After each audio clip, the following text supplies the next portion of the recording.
Being escorted by Michelle Caldwell, plans on attending the University of Cincinnati and majoring in psychology. Nate Morris. Number 84, Jakob Kiffel. Being escorted by Nanny Warku, his mom. Plans on attending the University of Cincinnati and majoring in health science. Jakob Kiffel.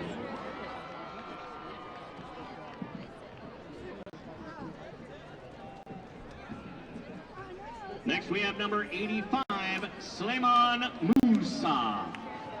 Being escorted by Dania Johnson. Plans to go to the University of Cincinnati and is currently undecided. Suleiman Musa.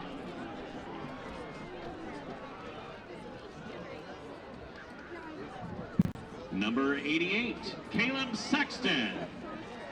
Being escorted by Mom Joy Henson, Dad Brandon Sexton, Stepdad Chris Henson, and Grandpa Mitchell Howard. Caleb plans on college football and studying engineering or criminology. Caleb Sexton. Next we have number 91, Edwin Bustamante. Being escorted by Rosa Gonzalez and Luis Rosas. Plans to go to UC and major in architecture. Edwin Bustamante. And number 99, Manny Luswada. Being escorted by Mom Agnes Luswada, brother Alexander Mayanja, sister Bethany, and brother Devon Barlow. Plans on going to UC and majoring in business finances. Manny Luswada. And now for our student athletic trainers, beginning with Monet Christian. Being escorted by Janelle Haney, mom, and Paul Dozier, godfather. Plans on going to Texas Southern University and majoring in sports management and athletic training and becoming a professional athletic trainer. Monet Christian. And Sydney Woods. Being escorted by Dad Lamar and Mom Dawn Woods Jasper and brother Jeff Woods. Plans on attending college out of state and focusing on studying health and sports medicine while dancing on the school's dance team and continuing her music career. Sydney Woods.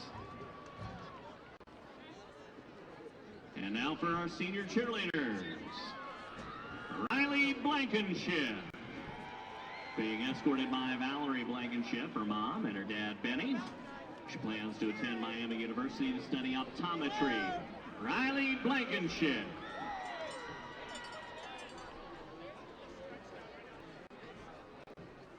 Next we have Lizzie Emmons, being escorted by Mom Teresa and Dad Brad, and sister Alina Emmons. Plans to attend the University of Kentucky to major in pre-law while playing lacrosse and cheerleading. Lizzie Emmons.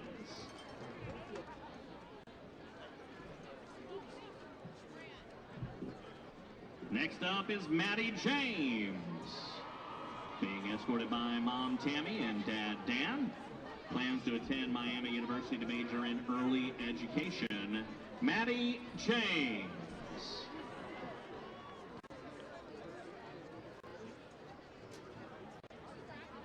Next up, Janiyah Malone, being escorted by Mom Shannon and sister Justice McCall and brother Tim Stone.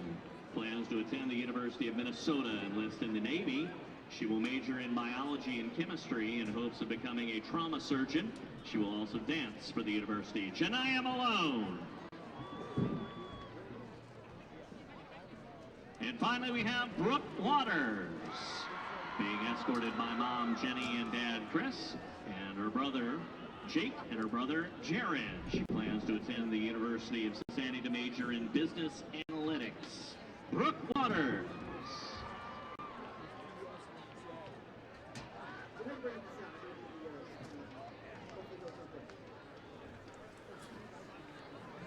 The views and opinions. Oh, who's going to do it? You said he was going to do it. The views and opinions on this broadcast are those of wearecolerain.com and do not reflect those of Colerain Football, Colerain High School, or the Northwest School District. Enjoy the game. Welcome to Fairfield Alumni Stadium here in Fairfield, Ohio, on the campus of Fairfield Central Elementary. It's Week 10 here in Ohio High School Athletic Association varsity football action.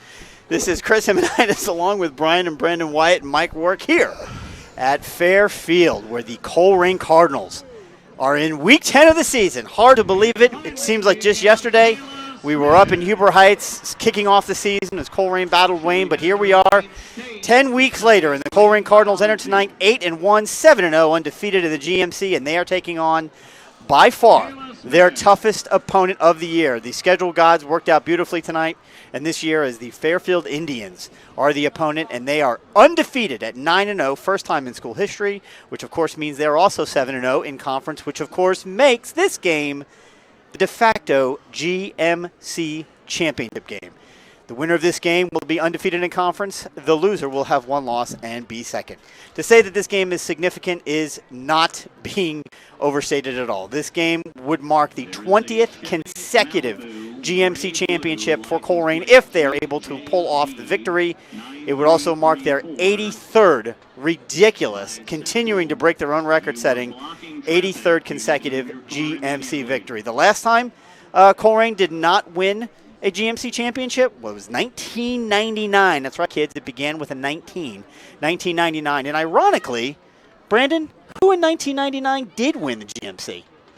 I think it was a three-way tie between Fairfield and Lakota West and East. That's right. Fairfield was one of those winners of the 1999 GMC championship. And again, another tie-in to the amazing intricacies of this game tonight. The last team, of course, to beat Colerain in conference. He's got his hand Brandon's raised. got his hand. Brian's got his hand raised, and we're going to let him do that. The last team to beat Colerain was Middletown in 2008. And Brian, you had your hand raised. Who was the coach of that Middletown team? That was Jason Krause. And where is Jason Krause tonight? Not at Middletown. He's not. He's I think here. he's in the locker room right now. He's at Fairfield. He's the head coach of these Fairfield Indians. So there are all kinds of ties back and forth tonight between Colerain and Fairfield. And look, that is a very large band. It is a very large band. And for those of you that are online right now live, you're seeing the band. And you're going to see a lot more than just the band tonight. This place is absolutely packed, and we are excited to bring you this game. This is going to be a knockdown, drag-out, back-and-forth battle, we hope, between two of the best teams in Southwest Ohio. So, again, thanks for tuning in tonight. We're really appreciative and thankful that you cleared your Friday night to join us here in the final week of the regular season. Brian and Brandon, there's a whole lot that can be said about this. Obviously, we're going to probably break here in just a minute for the national anthem to let that play. But then we'll jump back and kind of talk a little bit more about these Fairfield Indians. So thanks for tuning in, and please be patient.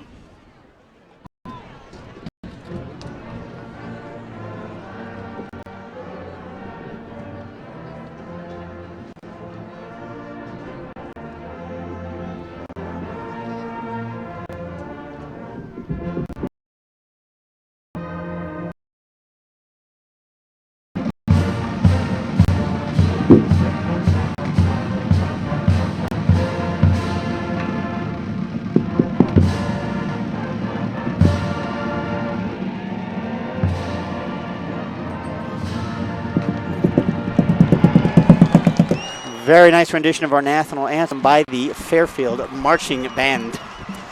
So again, welcome to Fairfield Fairfield Central Elementary, technically, which is the home of the Fairfield Alumni Stadium. And fellas of the mighty Colerain Cardinals, 19 consecutive GMC championships, 83 consecutive GMC victories, which is just ridiculous when you think about it, versus this Fairfield team, which right now is sitting number 1 in the region in regards to the Harbin points, and almost more than likely, Brandon, you may know better than I do, regardless of what happens tonight, they probably still end up with that number 1 seed. Yeah, even if the Cardinals beat Fairfield tonight, the points are pretty much stacked.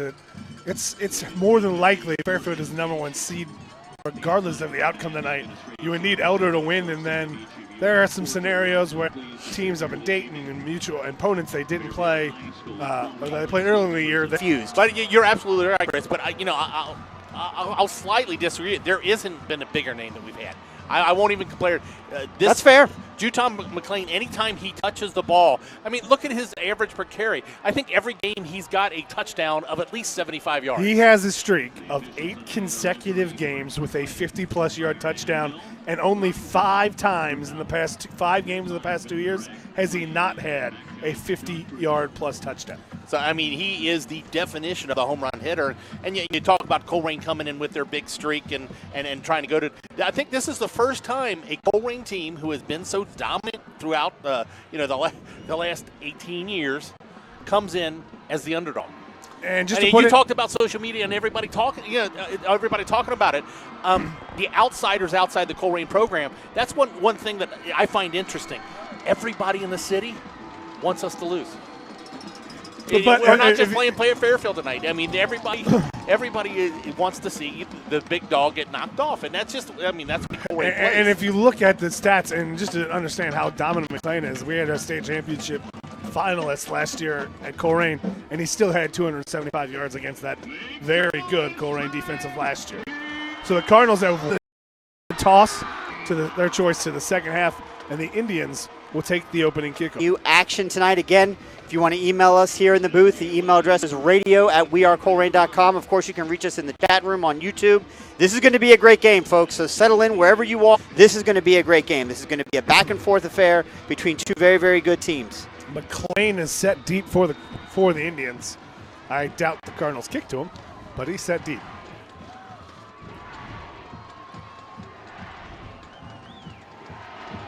Here we go. We are underway. There's the kick. It's a high pooch kick. Going to be taken right around the 15.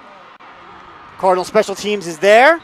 Pushed out of bounds right at about the 32, 33-yard line, and that's where Fairfield will take over. First down and 10. Yeah, Jaden Mays catches the short little pooch kick and doesn't get much, but he does get a respectable gain out across the 30-yard line. We will apologize ahead of time. We have, from our vantage point here on the visitor side, visitor press box, we have no view of the scoreboard or at all. So we'll be guessing on times, what the time remaining. We'll have to be mindful ourselves to keep you updated with the score and time and quarter as we move forward. Yeah, it's going to be a little messy here, so we appreciate your patience. So here we go. Freddie Johnson in the shotgun out of center, takes the ball. It's a straight handoff right in the middle. A little bit of running room off to the right-hand side, taking up, oh, that wasn't Freddie, excuse me, it's Fairfield. They're on all red. I'm thinking that's Sawaya Ellis that hands the ball off on right tackle. And he's going to take it up to about the 35-yard line where it'll be second down for Fairfield. They're in all red. I'm thinking they're Cardinals. My bad. Got super excited. You know, Colerain. Not only would Freddie Johnson have switched jerseys, he'd grown about 6 inches. Sawaya Ellis, I think 6'3", 215. He's a big boy. There's no doubt about that. Started his career at Fairfield as a basketball player. Let's flip over to the offensive depth chart here for Fairfield. Snap back once again. There's a counter right over the middle and tackled right at the line of scrimmage by the Colerain defense. No gain on that play. It'll be third down and 6. And that'll be your key as you get a penetration up front. Colerain has been led. As good as the defense's back seven has been, it's been that front line, that defensive line, LT Johnson, Donovan Owens, and Dante Corleone that have really been suffocating them for defenses. Yeah, you want penetration up there, but you want an occupying space there. You don't want that secondary block from the offensive line getting out onto the linebackers. So third down and 5 officially at the 36-yard line. Man in motion. Sawaya Ellis takes it. He's going to keep it and try and pick up the first down himself. He's going to be very close. He's going to get out across the 40 to about the 42, and it's going to be enough for the first down. Cardinals initially pointed like lots of movement up front. Like the Indians move, but the referees did not indicate a false start. Nice use of the decoy, and it's just a quarterback power to the right and a first down for the Indians.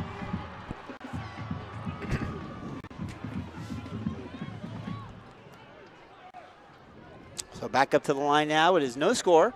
First down and 10 at the 42-yard line of Fairfield are the Indians. Sawaya Ellis once again takes the ball, hands it off to number 19, who's on a sweep, trying to get out wide. He's going to pick up a few positive yards before he gets tackled and taken out of bounds. Let's get a number on that. That's the Sean Pace that came up from his cornerback spot to make the tackle. They give Fairfield credit right there that Colerain strings that out. A wide receiver out there. It makes a great block. Yeah, that they had tried to keep that contained and probably would have kept it to a minimal if no gain, but a great block on the edge, turns the corner inside. He's able to pick up 3 yards. So much of this first series for both teams on offense and defense is just kind of figuring each other out and seeing what they're going to do. There's number 9 in the backfield, Jaton McClain, the University of Kentucky recruit. Senior lined up next to his big brother, senior, Sawaya Ellis at quarterback. There's a snap, hand back. Looks to pass, does Sawaya, throws it across the middle, and it is caught by the big tight end, number 88, who takes it out to the Colerain 40, we'll call it the 44-yard line. It is another first down for the Indians. Caleb Sexton just one-on-one a slant, and Williamson was there, but Sexton able to use his body, shield it, and make the catch. Yeah, Colerain's got some big safeties, but the corners are a little bit short on the short side. And Fairfield has some taller wide receivers, so if he wants to keep that pass high, they're looking to exploit that matchup. Caleb Sexton listed at 6'2", 200 pounds. So first down and 10 for the Indians at the Colerain 44-yard line. No score here early in the game. There's a snap directly to Jaton McClain. He makes a few guys miss, but he's going to get tackled. Not before he picks up about 3 yards on the play. Interesting right there. He kind of tapped the quarterback there, moved him out of the way, takes the direct snap, pretty much running the wildcat right there.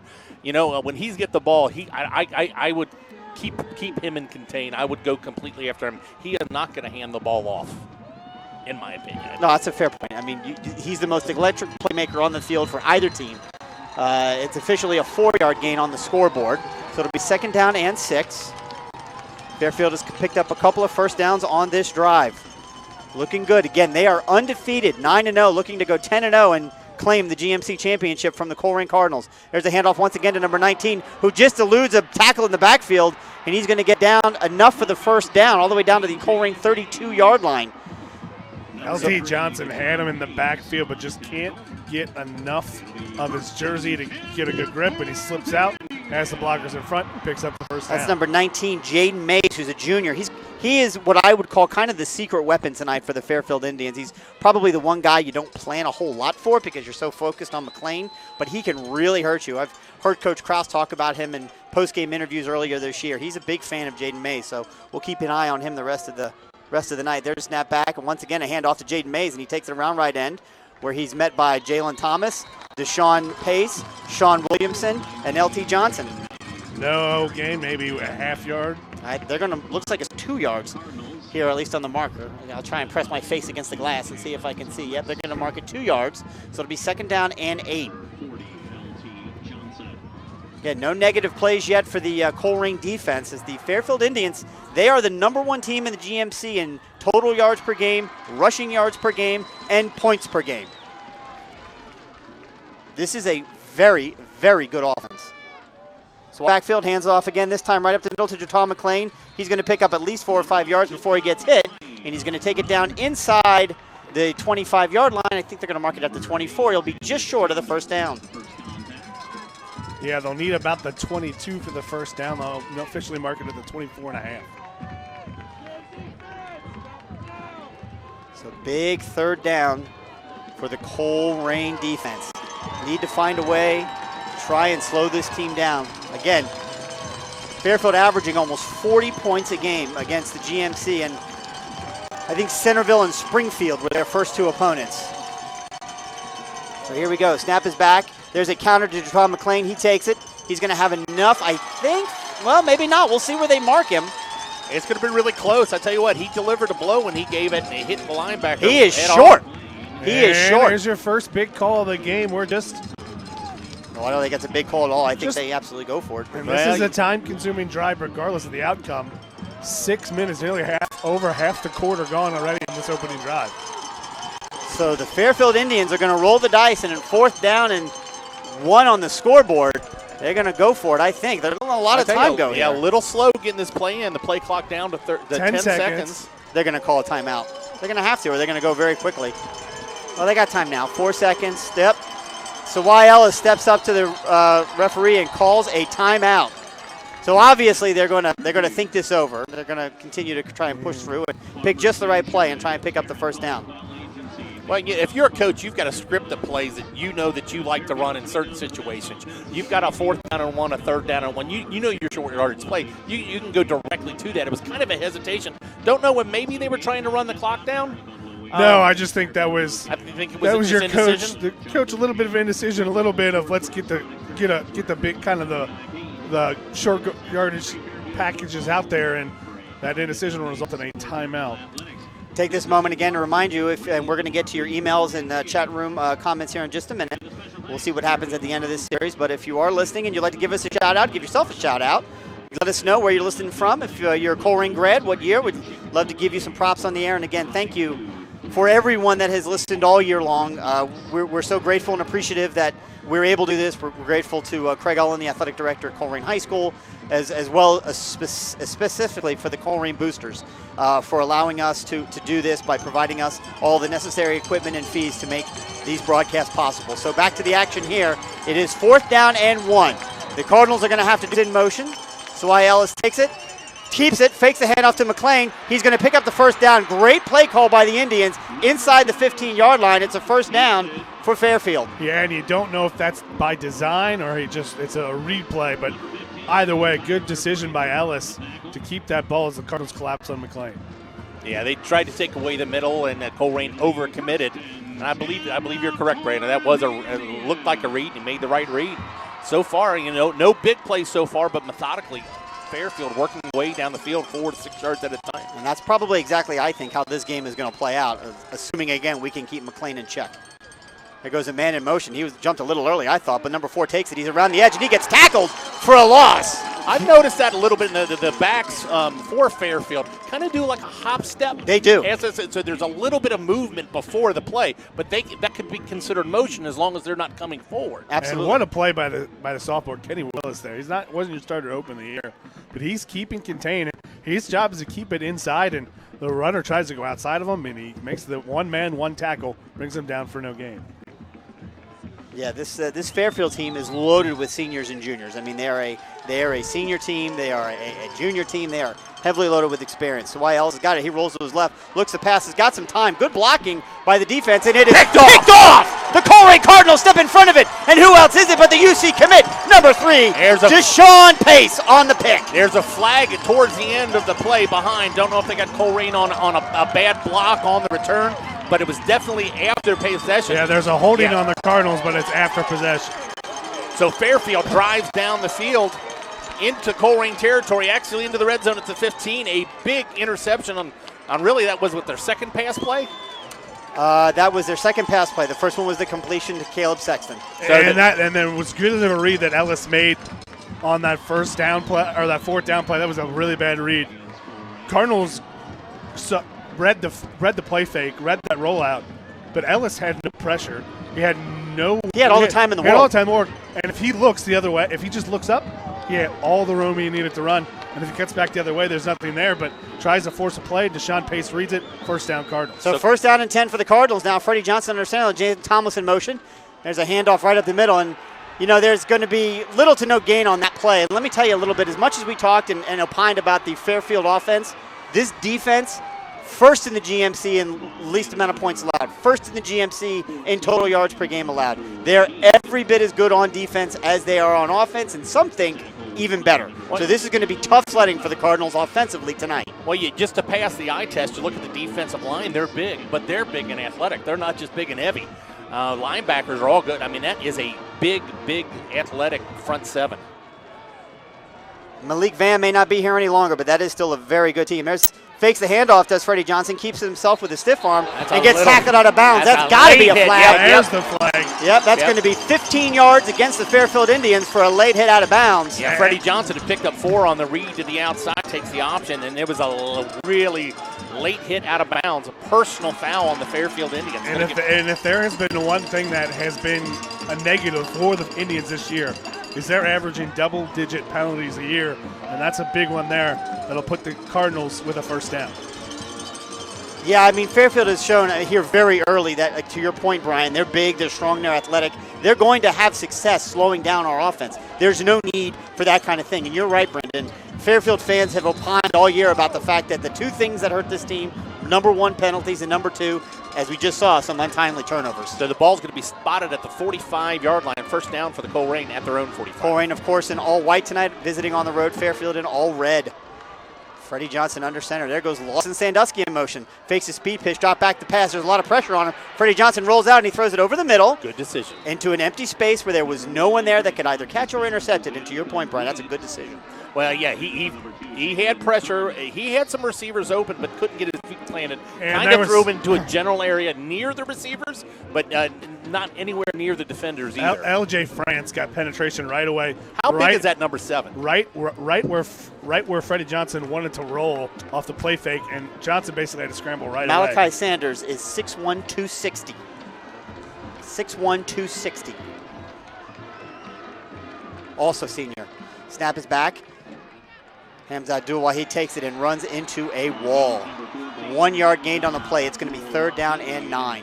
This defensive front is tough. Well, they get a good jump on the ball, and this is one that I think Colerain's going to have to maybe work on the counters and get them to over-pursue and make a mistake. Well, but you know what? That's what you try to do with the option anyway. Right.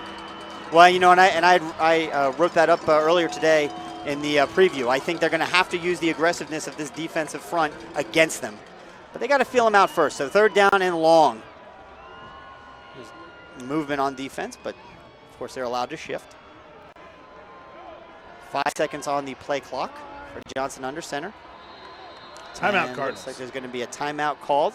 Somebody did not see something they like. Let's go ahead and take a minute and shout out to some of our folks both in the chat room and who have emailed us here. Want to give them some proper credit and appreciation for everything that they've done this year. And here we go. Oh, my goodness gracious. Scott Horman, quarterback in 87 for the Indians. Hey, we got some Fairfield fans in here. That's great. Go Cards from Robert Neese. Love it. Go Cards, you got this. We hope so. It's going to be a tough night. Joe Caney, thank you. Colerain Bad, of course. Buddy Campbell. Dylan Bigner, there we go. Former Cardinal. There we go. Thanks, appreciate that. Let's go Cards. Go Colerain, love it. JJ and Travis Grimes, all kinds of great people. Thank you so much for all of the attention, especially for the Fairfield fans. Glad you can tune in and watch wherever you may be. Really appreciative and glad you're enjoying the broadcast. And from Radio We Are Colerain.com, we got Lenny Lopez checking in from Corona, California. God bless you, Lenny.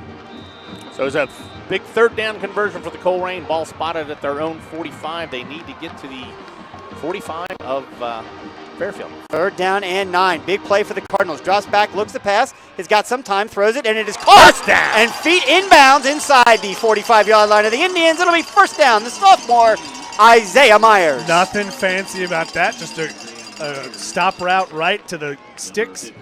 Turns around, catches it, picks up the 1st down. Great play call by the Cardinals on that. You're right, Brandon. Nothing overly complicated. Used a big 6'4" frame of the sophomore wide receiver and let him box out of his defender and come down with the catch. And it's been the option offense doesn't have that big-time receiver, but Isaiah Myers has been a weapon waiting to be utilized. I like his matchup at 6'4". He's matched up against a 5'6". Yep, Jalen Thomas once again drops back to pass. Does Freddie Johnson? He rolls and looks to pass. He's going to keep it himself. Get up the sideline. He's going to pick up probably at least 5 yards on the play. We'll see where he steps out of bounds. Yeah, he was looking for the sophomore down the line. He had him one-on-one, but just couldn't get enough time to plant that foot to throw it. Great decision. Picks up 5. Cardinals to the looks like 5. We'll call it 5. Don't look at the scoreboard. Look at the sticks. I can't. It was 1st down at the 44. Now they're at the 40. So I think it's a 4-yard gain. Oh, we'll take it. 2nd down and 6 for the Cardinals. No score here early in the game. Actually, 2:05 left in the 1st quarter. Moving right along. There's the handoff up the middle.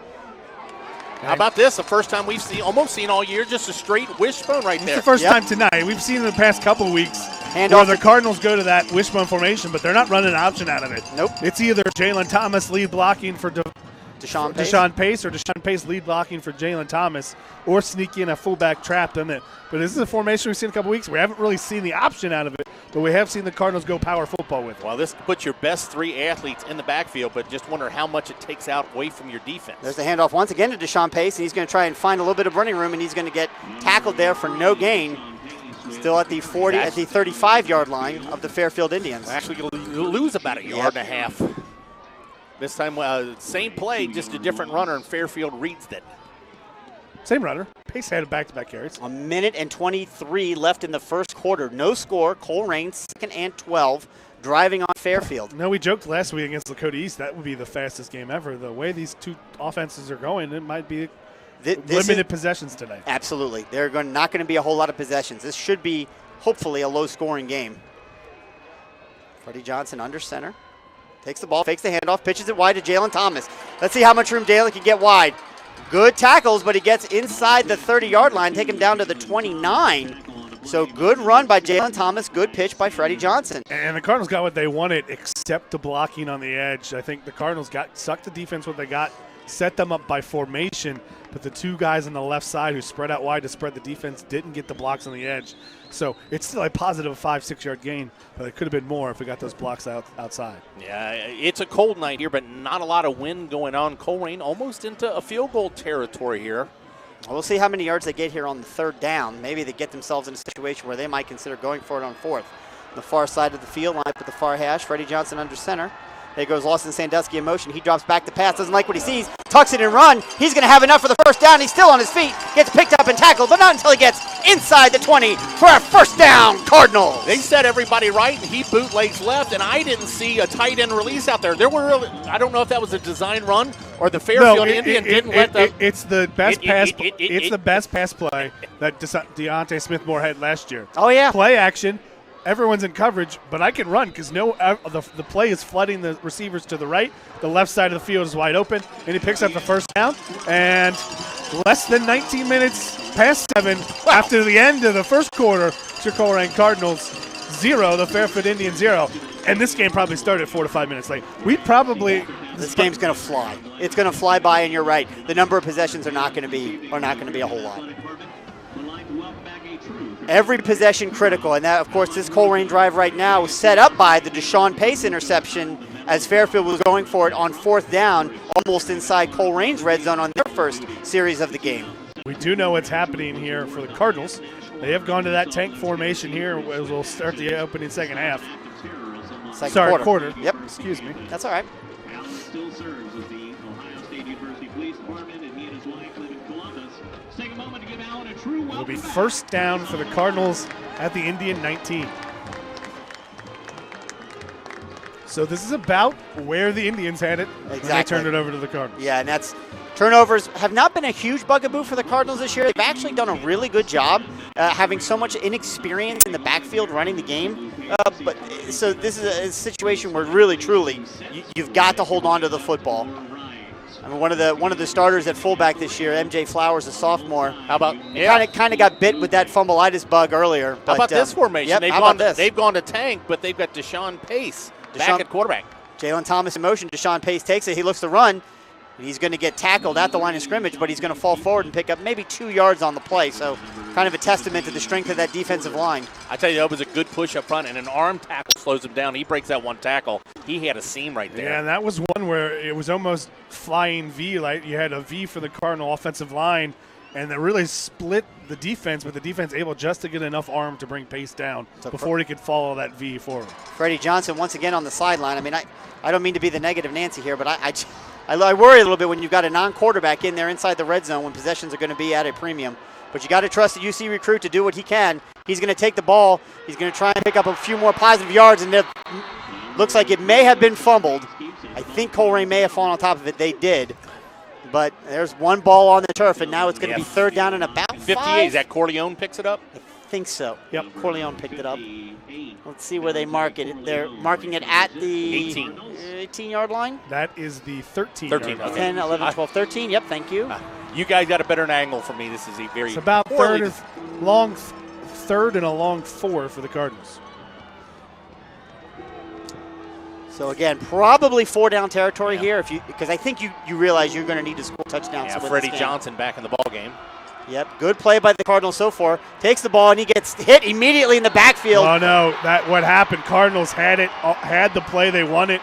It was gonna be a first down for Hamza Abdul-Wahid, but Freddie Johnson fumbled this exchange from the center, couldn't get the handoff, and he just eats it. So couldn't tell if he fumbled that or maybe it was snapped early. I couldn't tell. It was hard to tell. He held on to the ball, but the Cardinals with their little shift, they had the Indians. They had that first down by formation, so it'll be a 32-yard attempt for Cameron Ott. So unfortunate play there on third down takes the Cardinals out of trying to go for it on fourth down. So they're going to attempt the field goal here, see if they can be the first one to get some points on the board. Snap is back, hold is down, kick is up. It's certainly long enough, and it is good. So Cameron Ott for the Colerain Cardinals, the senior, puts 3 points on the board. So with 9:53 to play in the second quarter, the Colerain Cardinals 3, the Indians of Fairfield nothing. Oh, I didn't know whether or not you could see it. The scoreboard is in the. It's in the worst possible place. You can't. We Well, can't only if- see it from our press box. It's unbelievable. Our coaches were complaining either because they like to take our film crew for the team. Yeah. Like to take it and say, Coach, you're not going to get anything to the scoreboard. They redid this stadium a couple years ago, and whoever decided to put it on an angle in the corner. Well, it's not only in the corner, it's in the angle. So basically, 90% of the visiting stands can't really see it. Yeah. Because the small percentage that could is blocked by one of the lighting posts. Yeah, they've angled it pretty poorly. Really, so that the home crowd can see the scoreboard just fine, but unfortunately the visitors. Look, they're the ones that pay the bills. They're the ones that their school. They their can do whatever schools, they their want. taxes. It's just unfortunate. I've not seen this kind of a slant in any other stadium we've been to, and we've been to several. I mean, I literally have to press myself against the wall to get my face against the window to see out there. And it's awkward. I mean, for anyone that knows you, Brendan, they know that probably is awkward. So 9:53 to go here in the first half. Colerain strikes first with a field goal by Cameron Ott to go up 3-0. Now the Fairfield offense will get their second turn of the game. So both teams with one possession each in the first quarter. There's another pooch by Cameron Ott. Oh, I like that one. Caught inside the 15. Good coverage by the Cardinals. They've got to make a tackle. And they ball's on the ground, and the Colerain Cardinals have got it again. Great special teams play by the Colerain Cardinals. Gives the offense another shot at putting a touchdown on the board. And right man, right spot. Kenny Willis made a great tackle on the play before the interception. This time he makes the special teams play. Cardinals conversion. I think it was Sean Williamson who made the initial tackle on the kickoff return. But Kenny Willis, man on the spot, ball bounces right in his breadbasket. That's a first down, Cardinals in Indian territory. Ball spotted at the 37. You got to give Cameron Ott a shout out for that one. Yep. He's done that pooch kick all year, and that was probably his best one. That was almost like a punt. Yeah, he was pretty excited about that coming off the field, and he had every right to be. So 2 possessions for the Fairfield Indians, resulting in 2 turnovers for the Colerain Cardinals. So winning that battle so far, now they need to find a way to continue their offensive momentum. They've got a somewhat tired maybe defense out there a little bit after having just come off the field. See if they can make something happen here. Freddie Johnson under center, hands it off to Hamza Abdul-Wahid. He's hit immediately, but keeps those legs turning and gets it down to the 35-yard line for a 2-yard gain. Tell you, we've had Colerain fullbacks in the past. They're 190, 230 pounds. He goes about 160? 160. Well, here's the thing. I don't know. Man wins in football. I don't know how much. He's probably 175, 180. He probably cut some weight. You think he's that big? To cut weight for wrestling, he probably does. But I would. He wrestles. I would eat my pregame notes if that dude's 175 pounds. Because I've stood next to him postgame, and I can't see it. He's all muscle, though, so I'll give you that. Freddie Johnson under center, second down for the Cardinals. Takes it once again, hands it off to the fullback, takes it up the middle. There's some push. Going to pick up maybe a yard or 2 on the play.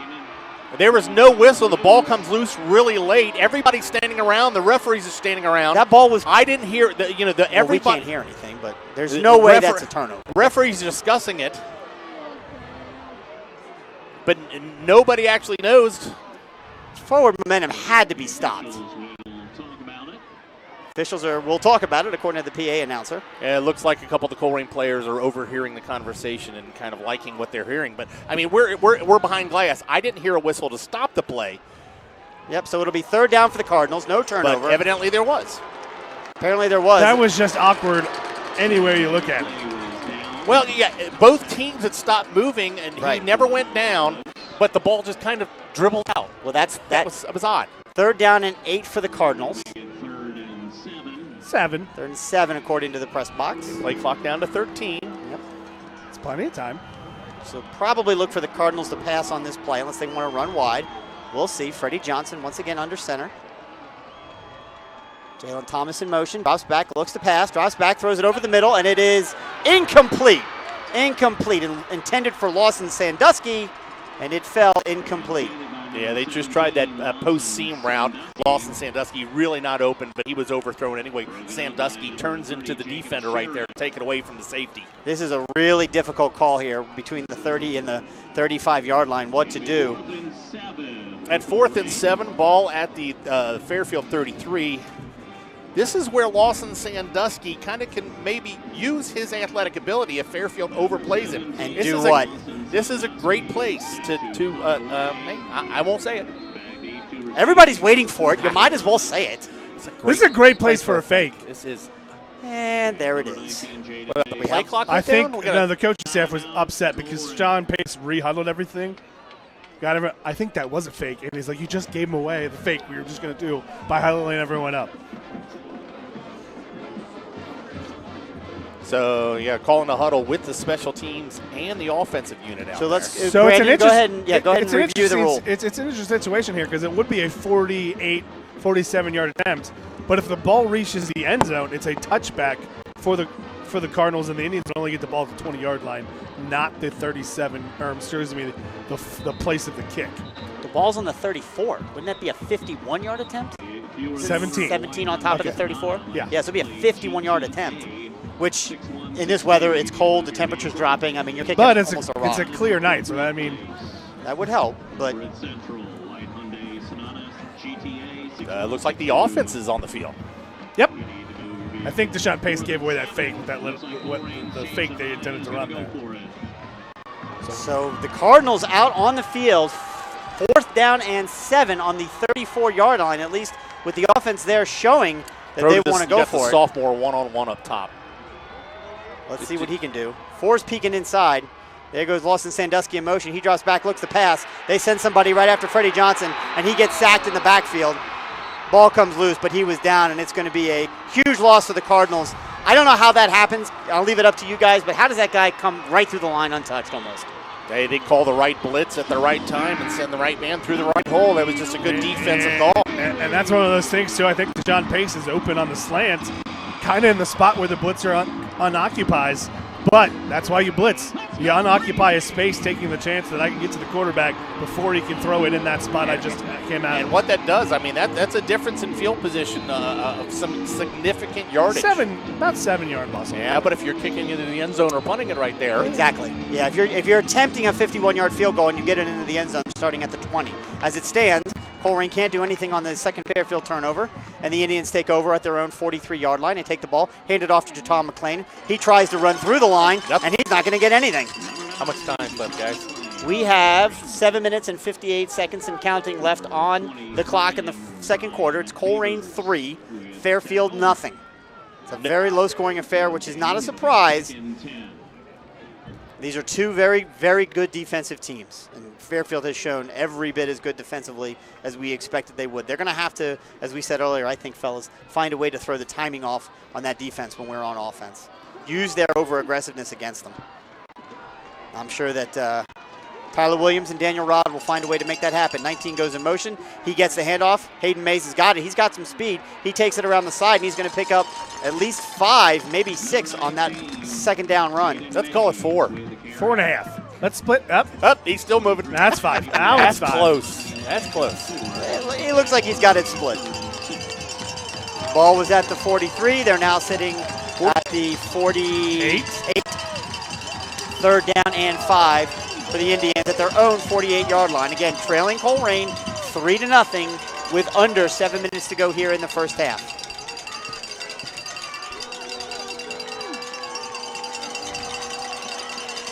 So why Ellis, the Toledo commit, actually on defense and at quarterback as he has been all game for Fairfield. Takes the ball, hands it off this time to Tom McLean. He takes it, he finds a hole, he's on his feet, and the Colerain defense shuts him down, but not until he picks up enough for another Indian first down. No, I saw it again. The running back does go in a little bit of motion. Snap, he takes a hop back. McLean is down, though. It looks like just a cramp, though. It's all for early to be cramping. He really hadn't been on the field for that many carries with a cramp. But I tell you what, those are some pretty gold shoes. Well, we're going to take a timeout here and hope very seriously that there's nothing wrong with that young man and that he's okay, because this is a senior on senior night, a game that I know he's been looking forward to all year. Didn't see anything awkward. I mean, he broke through the line and got tackled by a whole flock of Cardinals. Hey, how about this, Chris? I usually don't like personal text messages during the game. Fair enough. But Steve Atkinson, usually is one of our guys helping on the sidelines, is listening live in Barbados. How about that? Thank you for listening there, Mr. Atkinson. Very much appreciated.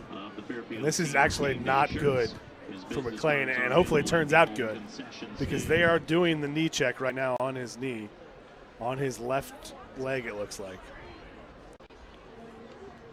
And that's the only thing. You never like to see anybody hurt. And, absolutely not. And it's one of those. Again, that test, Test doesn't mean anything. It doesn't mean anything. That's just you kind of pull at that kneecap to make sure it's that knee area to make sure it can react in the proper way. Well, they're backing off pretty quickly, so hopefully things are okay. Scott, Coach Krause was out there, and he immediately turned and starts walking back to the sideline, and McLean is up of his own fruition. He's standing on his leg, and looks like he's going to walk off on his own. Note at this point. Kentucky on a full ride, so we want to make sure he's okay. I will be honest with you, Chris. I think he picked the university, and he could have his own reasons. I think they said he's majoring in engineering. He maybe picked UK kind of early too. He just fell in love with the school. But I tell you what, I think one of the big influences of him going there is he could play pretty early at Kentucky, as opposed to waiting behind someone at Ohio State or Notre Dame or one of those. Did he have an offer from Ohio State? He did have an offer from Ohio State. That's what I thought. And I'll be honest, Chris, he's the most electric player, and almost the entire time we've been doing this that we've ever seen. He's really good. If he's not the best, he's one of the top 3 players we've ever witnessed in our time here at Weird Corner. So Jaton McLean out. There's a handoff again, a sweep to number 19, Hayes. He takes it, and he's going to pick up, I think, about 5 yards on that play, deeper inside the Colerain territory, down to the 32-yard line. Fairfield's doing a good job blocking on the edge. They've run that jet sweep multiple times, and he's not the biggest guy, but he has got quicks when he turns it up. He picks up almost 7 on that play. And here's the big thing. We talked about coming in this game, how hyped they would be, how hyped everyone would be. And I think that was a mistake a few years ago for Fairfield. They got overhyped. One bad play went their way, and they get deflated. It'll be interesting to see how the Indians react when they lose their best player for at least this series. There's a snap back once again to Hayes. Or no, this time it was to Ellis. He handed off to number 16 this time. Marquise Jones, who is listed as the backup to Juthon. He's going to pick up 1, make it a 3rd down and 3. And it's going to be a test. I mean, you think it's deflating to have a turnovers on back-to-back plays, but how does this offense react when at least for the time being, you've lost your star player? Well, they still got some talent in that backfield. There's no doubt about it. Ellis himself is talented, converting a huge play on their first series on a 3rd down. So we'll see if maybe he calls his own number here once again. So in a deep set back at the 35-yard line, Wyatt Ellis, 3rd down and short. We got flags. Yeah, it looked like Ford on the outside jumped a little bit early. Tight end comes in motion, steps in front of him. And it's definitely Ford because who's being substituted right now? Jarman comes in the game. So that's going to be a 5-yard penalty against the Cardinals, and unfortunately, it's going to give the Indians a 1st down. So not a lot of penalty. In fact, I think that's the first penalty for the Cardinals tonight, but comes at a very bad time and in a very bad situation. So the ball spotted at the 25, 1st down for the Fairfield Indians. 4:48 left to go here in the half. Colerain up 3-0. This has shades of 2 years ago. That's all I'm telling you. Here we go. There's a pass out to the side, caught and pushed out of bounds, but not until he gets inside the 20, all the way down to the 17-yard line. It's just a simple out pattern, a little timing around. He just floated it right out there, just short of the sticks. He picks up 9. That's a huge 1st down play. Makes it 2nd and short. I talked earlier, Chris, about the size of the wide receiver, the matchup here you have on either outside. Got to really be tested right now with McLean gone. Yeah, you got to think this game is going to be putting now in the hands of Ellis even more. So Ellis in the shotgun. Takes the ball. He's going to roll. He's going to keep it himself. Some good blocking on the edge, and he's going to get through the line. He's still on his feet, and he's going to get inside the 5-yard line, I think. It's going to be another 1st down for the Fairfield Indians, and now it's 1st and goal. Well, he had great patience running the option to the left, kept it from the running back, and then allowed the running back to get in front of him as a lead blocker. That's the kind of experience you have as a senior. I mean, it's 1st and goal at the 4-yard line. And again, it's another time. We saw it a couple years ago with Tyus, where Krause takes a guy who's not really a quarterback. He's an athlete, puts him a quarterback, and teaches him how to play quarterback and run his offense. Yep. So here we go. The Colerain Cardinal defense is on their heels here. Inside the 5-yard line of the Fairfield Indians, looking to put points on the board. There's a fake handoff, keeps it himself, and he lowers his shoulder and bulls forward. We'll see if he gets enough to get in. The referees are not blowing the whistle. I don't know why. Yeah, I heard a whistle, and they're going to stop him at. That flag makes absolutely no difference at all. Is that a legal substitution on the defense? Yeah, I think they sideline. Sideline warning, okay. Oh, against Colerain? Yeah. For what? I'm guaranteed. Well, I will guess to say there's some Colerain 1 yard line. So it get into the end zone. So I He did. his gut and put it over the half. That's you asked Brandon how it was this team was going to respond after losing their star. That's it right there. Not the way they responded 2 years ago in the last big game here at Fairfield Stadium. And again, that comes with experience. It comes with good football players, and that's what this Fairfield team is. It's a good football team. So the Cardinals have got their work cut out for them tonight as we await the impending extra point attempt. Kick is up. Kick is good. With 3:02 to play in the first half, it's the Fairfield Indians 7, the Colerain Cardinals 3. Colerain Cardinal getting up a little bit slow after that play. Sponsored by our group credit union, from student banking for them to mortgage loans for you. Can't get a number. Is that Pace? That's Pace. Pace coming in on the block. Getting up a little bit slow. Actually, he's not getting up. No, he's not. He's just sitting there. Cannot afford to lose to Sean Pace. Well, again, then we'll see how Colerain responds with the death. Fairfield has lost their best player, but you're losing your best kind of two-way player completely. Colerain, we'll see if he's okay. Did try to get up, moving a little bit slowly. The trainers are out there. I think Fairfield had one pass completion on that series. Everything else was just running it right at the Cardinals defense. There's Deshaun. He gets up. Yeah, they did that same off. test on Pace, and he will walk up under his own power. Well, it's a little bit chilly tonight. I mean, he laid all out for that block. You catch a helmet on the shin or something like that, everything's going to sting a little bit more tonight. Yep, good call. Again, as a reminder, I don't know how we're going to get stats because we're in the visitors' press box, as we mentioned at the beginning of the broadcast, and we're literally over here all by Chris, ourselves. you're not going to run all the way across the field? I am not going to run all the way across the field and all the way up that press box, all the way up the stands to get stats. So Get the AD to text you them? I tried to allude to that earlier today. He did not respond to my email to that request. I also asked if they'd be delivering food at halftime. Jalen Thomas and Sean Williamson back deep. Love to see a big return here for the Colerain Cardinals. They do decide to put it up in the air, and they kick it into the end zone. So the Colerain Cardinals will take over, first down and 10. No time expired, and they'll start at the 20. I haven't seen it enough this year. 20 or 25? 20. So they'll have 80 yards. Always the best play. If you got a kicker that can put it in the end zone, do it. 80 yards to matriculate. They'll have 3 minutes and 2 seconds and 2 timeouts to work with. Well, interestingly, that's not what the scoreboard says. Scoreboard I says think they there's have only one timeout timeout. left. I thought they had That's two right. as well. They used that one on the fourth They down. used the one on the fourth down So play. they'll have 1 timeout. So 3 minutes and 1 timeout left. It'll be very difficult for Colerain unless they can break something here, which few, if any, teams have been able to do against this Fairfield defense this year. Fairfield really loading the blocks. Freddie Johnson under center. Fakes the handoff. Pitches it wide. Lawson Sandusky's got it. He's going to get tackled and taken down. He's going to pick up about maybe 3 yards on the play. Yeah, and that's on your outside blocker there.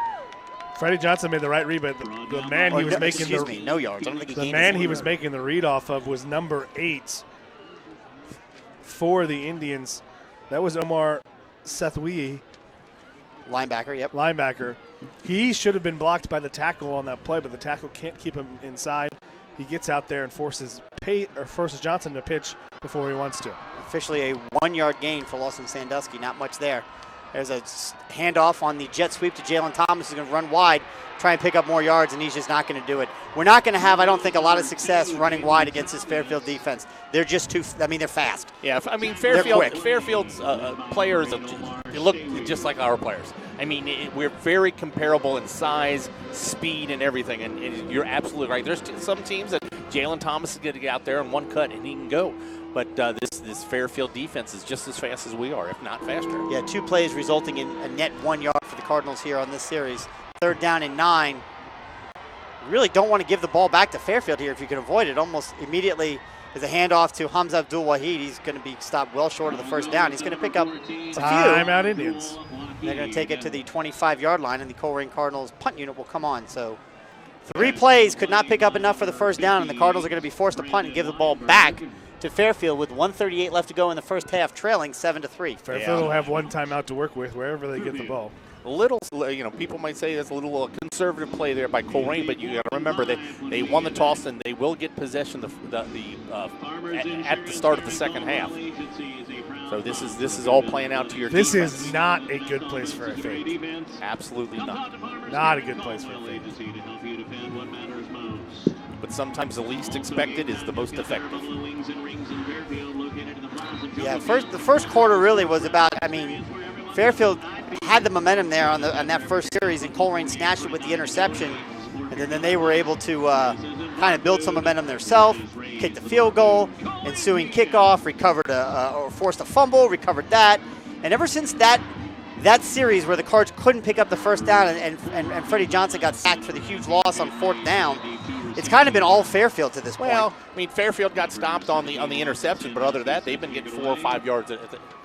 Making Colerain's taken away the big play. Yep. But they've yet really to slow this Fairfield offense down. Yep. Snap is back. Lawson Sandusky's got it. He's going to pooch it. It's a low end over end kick that bounces at the 45-yard line, and it's not going to be touched. Colerain downs it at the Fairfield 45-yard line, and that's where it'll be 1st down and 10 for the Indians again, with one time up leading 7-3 with 1:28 left to go in the first half. And good to see it. Looks like McLean is back in the huddle. Well, thank God. Fairfield will start with it on their own 45-yard line. Glad he's healthy. Yeah, Pace is actually he's back on the field too. So both team stars are strapped up and ready to go.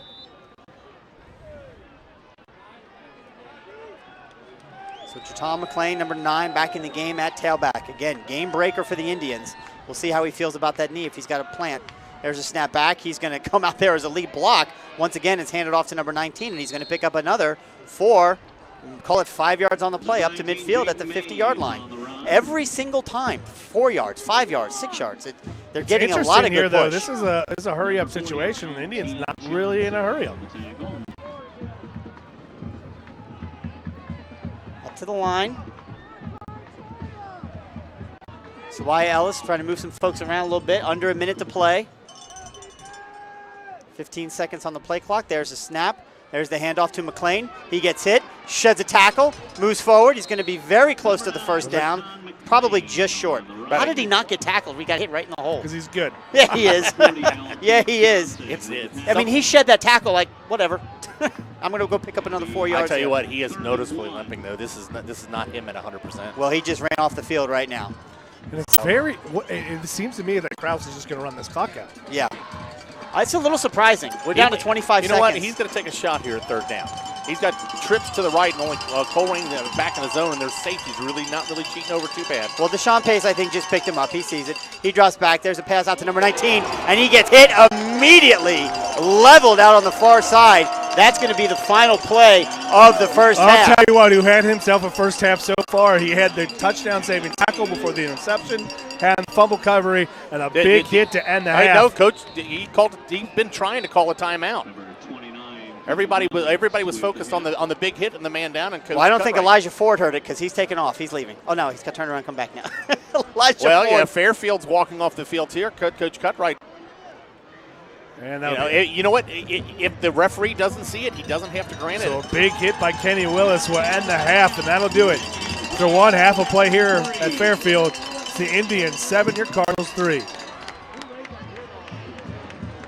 So we're going to go ahead and take a break now. We'll step away for a little bit of a break here during halftime. We're going to try and collect scores from around the city in this ever so important Week 10. We'll try and figure out a way to get stats. Don't count on it, but we'll see what we can do, and we'll get back to you with 5 minutes left to go in halftime. You're listening to WeAreColerain.com's presentation of Colerain Cardinal Varsity Football.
Tigers.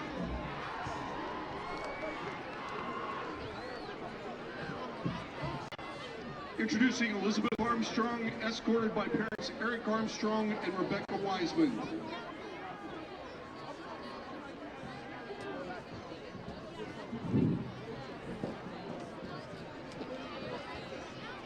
Sean Ivila with mom Carrie Ivila, dad Alfredo, and brother Dylan.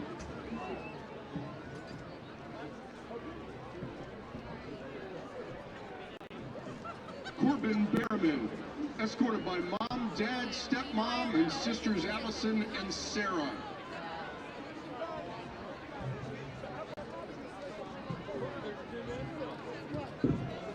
Chloe Benjamin, escorted by mom Marcia, dad Shannon, and brother Jared.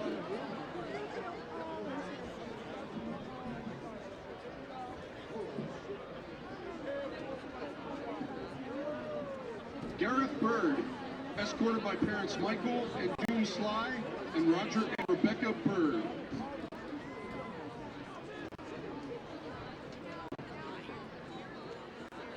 Ella Brewer, escorted by parents Chad and Colleen Brewer, and brothers Adam and Blake. Caleb Bird, escorted by parents Matt and Gina Bird, and sister Madison Bird.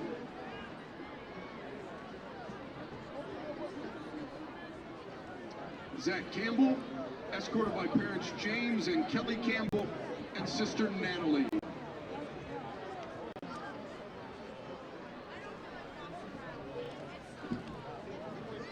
Jaylene Canales, escorted by mom Sandra Lucero and dad Jorge Canales. Madison Connolly, escorted by mom Stephanie and dad Michael Connolly.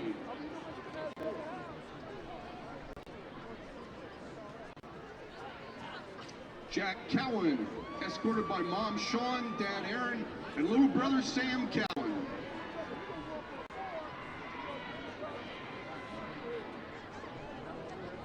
Kayshawn Crovador, escorted by mom Karen, dad Dylan, and sister Ariana.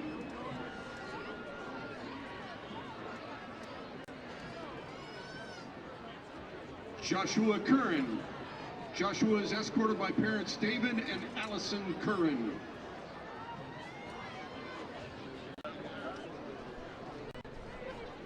Robert Custer, escorted by parents Brian and Sharon Custer and sister Emma. Joey Dowers, escorted by parents Chris and Michelle Dowers, brother Brandon and grandma Gina Dowers.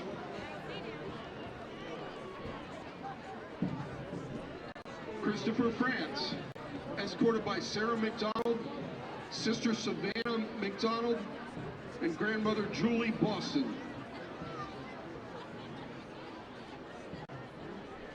Next is Ethan Funderburk, escorted by mom, stepdad Steve Wegman, and brother Noah Funderburk.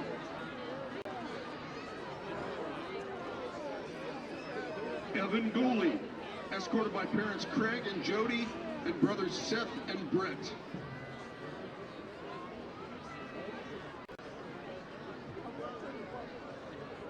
Next is Lorelei Hall, escorted by parents Kelly and Ben and brother Leo.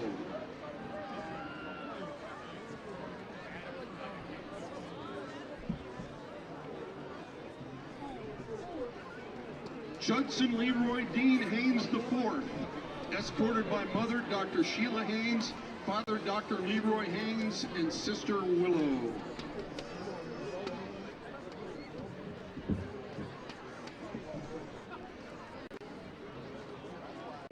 Next is Alan Heil, escorted by his mom, dad, and grandma Jackie.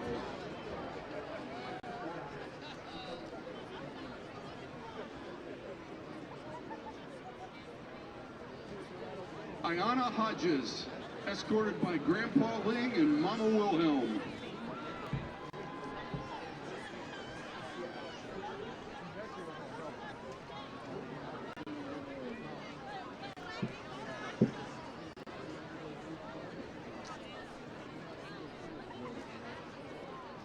Samuel Ray Jarrett and Manuel Sanchez, escorted by Mother Trina Sanchez.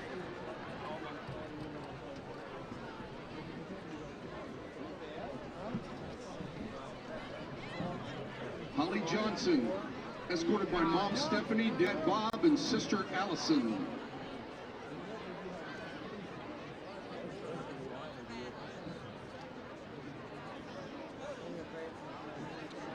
Next is Cheyenne Jordan, escorted by Mother Christina and Sister Chelsea.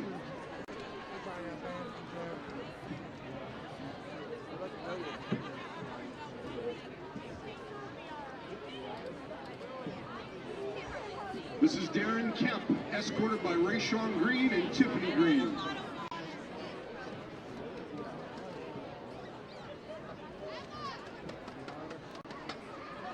Next is Savannah Kidd, escorted by Mom Christina, Dad Jeff, and sisters Lexi and Rianne.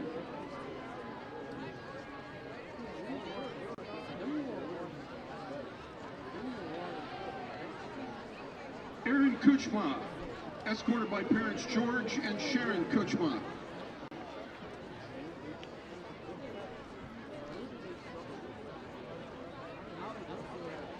Spencer Lambert, escorted by parents Chad and Angela Lambert and younger brother Sam.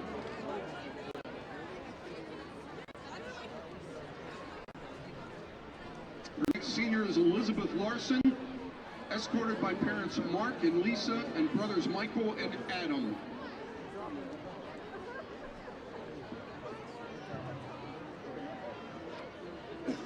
Melanie Lee, escorted by Father JJ, Mother Terry, and Sister Jessica.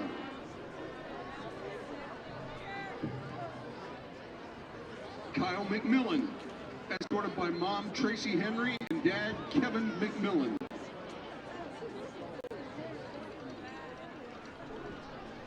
Next is Spencer Matheny, escorted by parents Heather and Eric Matheny and Lauren Cassidy.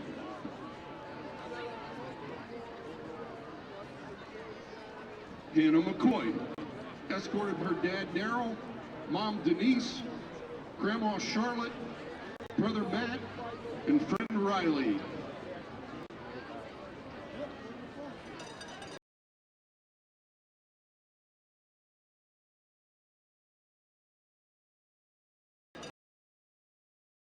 Miller, escorted by parents Tad and Emily Miller.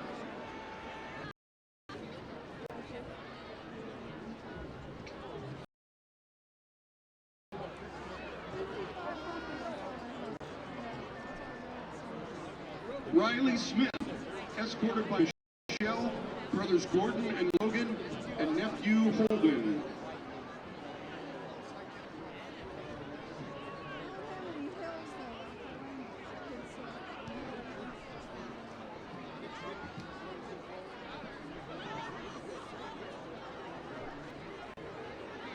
Ellie Stover, escorted by her best friend and mom, Chris, and in spirit,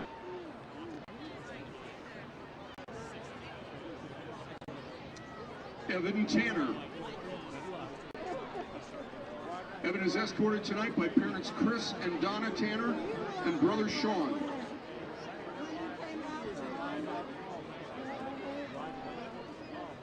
Nate Turkov, escorted by Mother Susan, Father Mike, and Brother Seth.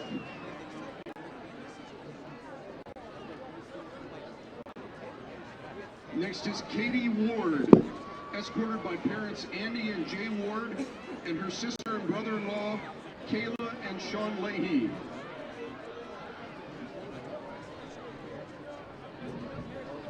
Next is Richie Wardlow, escorted by Melissa Wardlow, TJ Wardlow, and brother Carson.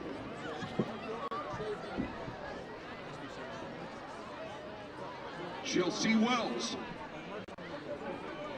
Chelsea is escorted by her parents, Karen Wells and Colt Wells.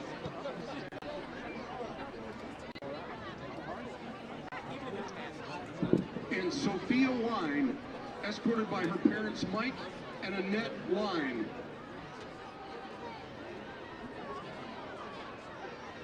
Ladies and gentlemen, will you appreciate 50 Fairfield High School Marching Band seniors?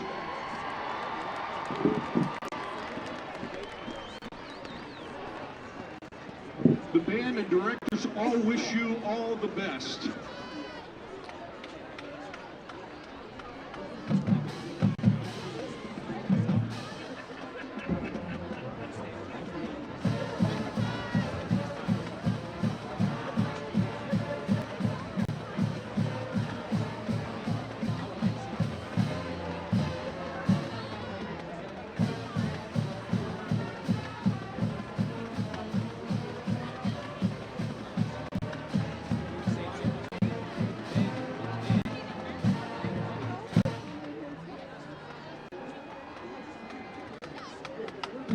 Ladies and gentlemen, the Fairfield High School Marching Band competes in OMEA State Finals this Sunday at Welcome Stadium in Dayton at 4:15 p.m.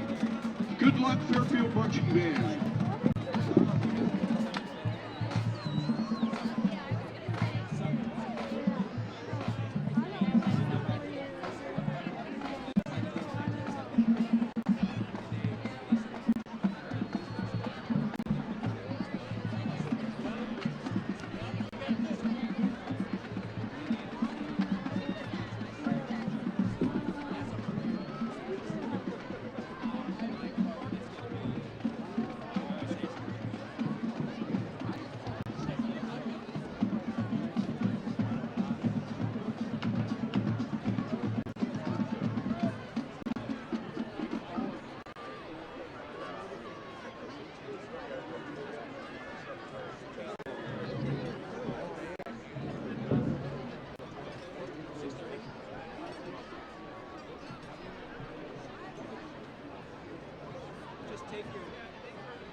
Welcome back for first half stats.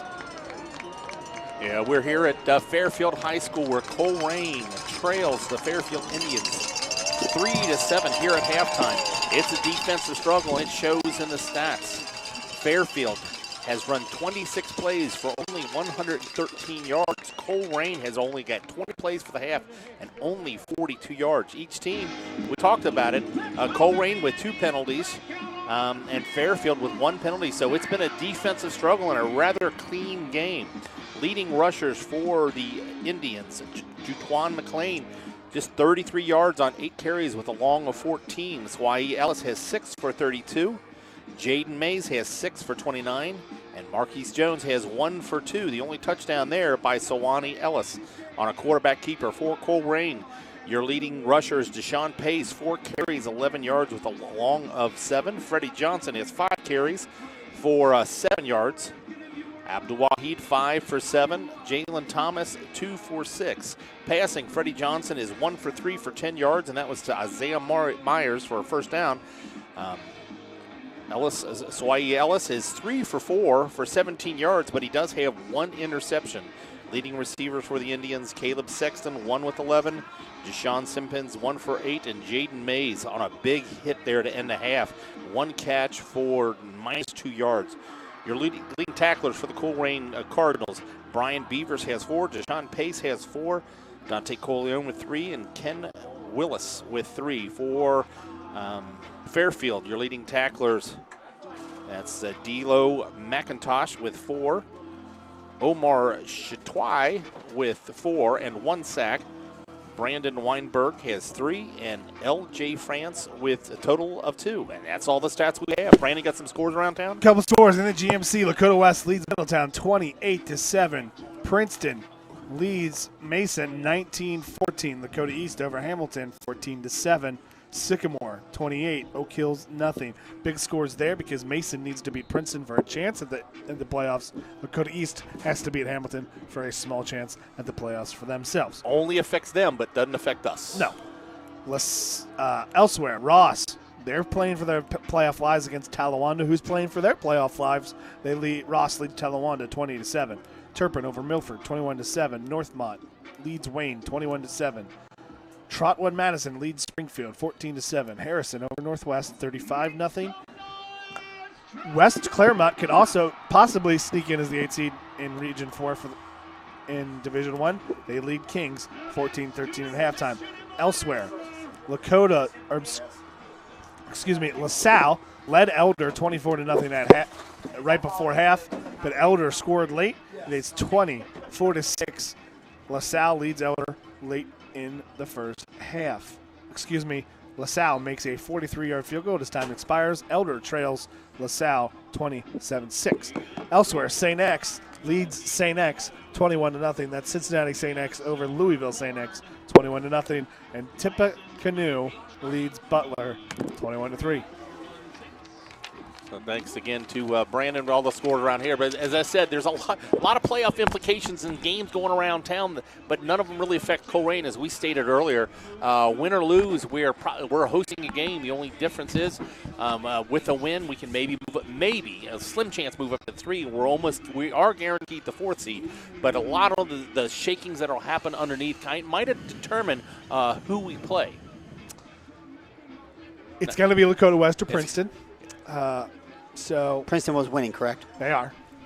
And Lakota West is up big, like 28-7. Yeah, and I've heard Princeton's made a change the last couple of weeks. They've made a change at quarterback. Their fans have been calling for it the whole time.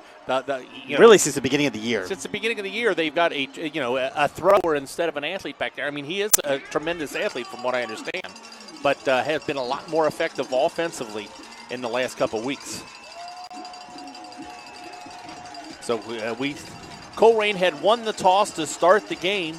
We'll get the ball this second half. I tell you what, both teams dancing on either side. I can't hear the song with the headphones on, but whatever song started playing, that DJ, both sidelines got hyped here as we get ready to start the second half. The stands are hyped. We're hyped. We're here second half play here at Fairfield Stadium. Colerain's going to get the ball down 4 points, and I tell you what, only 20 plays for Colerain in that half. And we saw just total of 5. Was it 6 possessions? Probably 3 possessions. 3 each. possession for the Cardinals. So a big return. Colerain, nice for a spark, but they've got to find something on offense. We knew coming in that both teams relied heavily on the defense, and some people said, hey, it's going to be a high-scoring game. But, we talked earlier about how these two defenses have brought them here. And both teams have decided to start the half on the wrong side of the field. Well, I was going to make fun of Deshaun Pace. Deshaun Pace was yelling at his team, hey, guys, you're on the wrong side. They're like, no. He was the only one of all 22 guys out there, both Fairfield Indians and Cardinals. He was the only one who was right. So that Payson Williams going to be back. The one kickoff we've seen from the Fairfield kicker so far this game was unreturnable into the end zone. And the nice thing about the 2 deep provided to us by Fairfield, it does not have a kicker's name on it. No, I didn't get that. Sorry, they didn't give it to me. Okay. Can you guys take the opening kickoff here? Kickoff goes deep, and it will be into the end zone for a touchback by Deshaun Rochester. That can't be right. Number 10? Because the roster has him at like 5'9", and that kicker is about 6'2". Well, whatever. According to the roster provided to us, that's Deshaun Rochester. That was 80, right? 10. That would explain why. Yeah, that makes more sense. Sometimes look like 8 Elgin under the right Phillips. lights. We're not finding anything up the middle. We're not finding anything on the edge. Something's got to flip somewhere. Somehow we've got to find a way to flip this script. Well, the statistically, the best defense in the league is showing what they do best, stopping the run. Yeah, there's no question about it. That's a good call out, Brian. They lead the league in least points scored on defense and lowest rushing yards and lowest overall yards allowed per game. They are good, and that's the reason why they're the number 1 seed in the region come playoff time. There's a counter and hit right in the hole and immediately hit again, still moving his feet. I didn't see who got it. Was it Jalen Thomas that took the counter? He's going to take it up to about the 24-yard line. So 3 plays resulting in 4 yards. The Cardinals are going to be forced to once again punt. And I tell you, I saw a little switch there in the Fairfield defense. They had the 5'6" cornerback on the big 6'4" wide receiver. They made a switch and brought a different player to have him go one-on-one with the Colerain receiver. So you're saying there your feeling is that we need to be finding a way to utilize the 6'4" receiver. There's Lawson Sandusky who's got the ball. Nice punt. It's a line drive. Kicked. Oh, missed tackle. Out on the side. Number 4's got it. He's got a good return back into Colerain territory. The ball's on the ground. He was down. Yeah, Yep. they're marking the ball. Okay. They're marking him down. It'll be 1st down and 10 for the Indians on the Colerain 40-yard line. There's not much to argue. Yeah, Even referees were in there immediately. he was down. Appreciate the Cardinal in there trying to point the other way. Colerain came up with the ball, but the ground cannot cause a fumble. It doesn't even matter if the ground causes a fumble if you're already down. Yeah, he was down. I'll tell you what, Lawson Sandusky, the unconventional kicker, he had the line drive and he had the top spin that he wanted to get, but He just kicked it right at somebody. if you don't have any height and that goes directly at a return man, it sets up for a big return. So Fairfield's going to take over in Colerain territory for their first possession of the half at the 40-yard line. So that's going to hurt the average. Kicked it from the 24-yard line. Fairfield takes over at the 40. That's a net 16-yard punt for Lawson Sandusky, who has been very good this year. Swaya Ellis back in at quarterback. I tell you, there's two men moving. They've got the running back and the wing back set up. They kind of do a jump step at the same time, before the snap. And no McLean to start the second half for the Indians. I believe that was number 4, I think, on the rush for Fairfield. I apologize, I didn't see it. That's Phil Thomas. He's in. He had the big return to Yeah. start this half. He's kind of a do everything for them. Plays defense, plays offense. He's a pretty good player, but short gain, 2 yards on the play. 2nd down. Once again, all kinds of guys in motion. There's the handoff to Hayes. He's going to try and find some running room, and he's not going to find it. The Colerain defense snuffs that one out. He gets back to the original line of scrimmage, but he's going to end up losing 2 yards on that play. It's going to be 3rd down and 10. And he's not the man who made the tackle, but Kenny Willis is having himself a ball game. He was the man who turned that play, didn't let that jet sweep get to the outside, turns it back inside, keeps contained, and the rest of the Cardinals finish off the play. Again, only a sophomore. Kenny Willis out there being asked to do an awful lot in a very important game. Kudos to him for stepping up. 3rd down and 10. They need to get to the Colerain 30-yard line.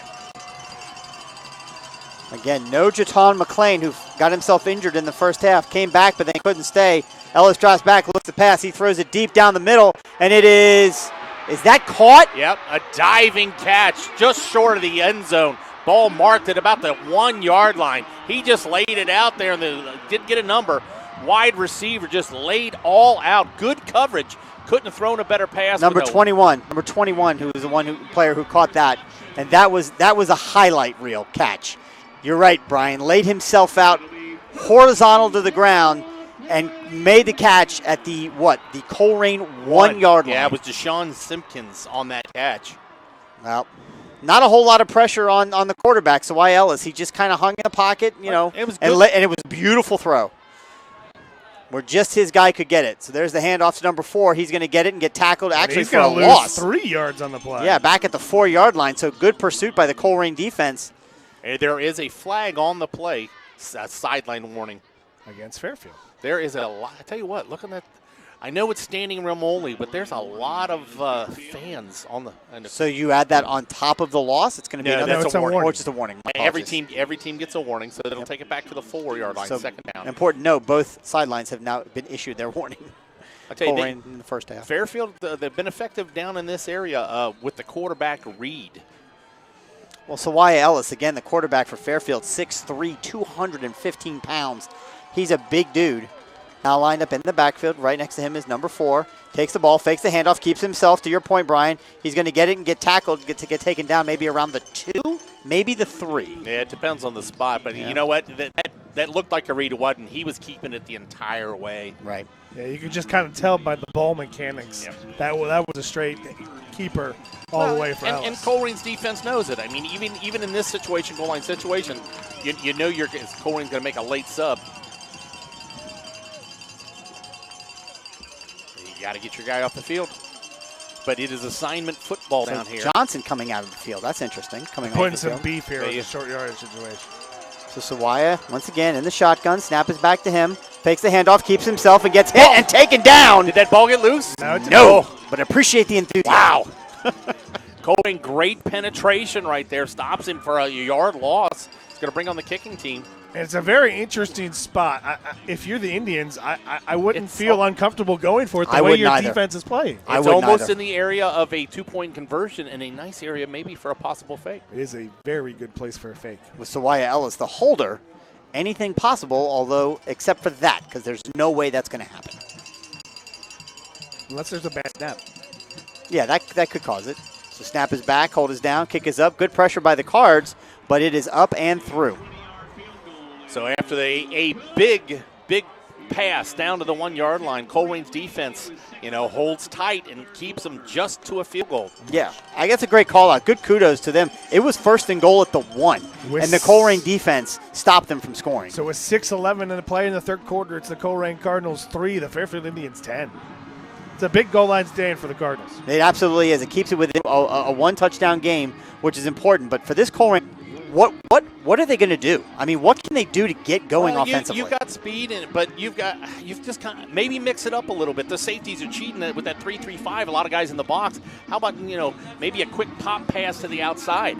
A little wide pass to get your athletes in space one-on-one.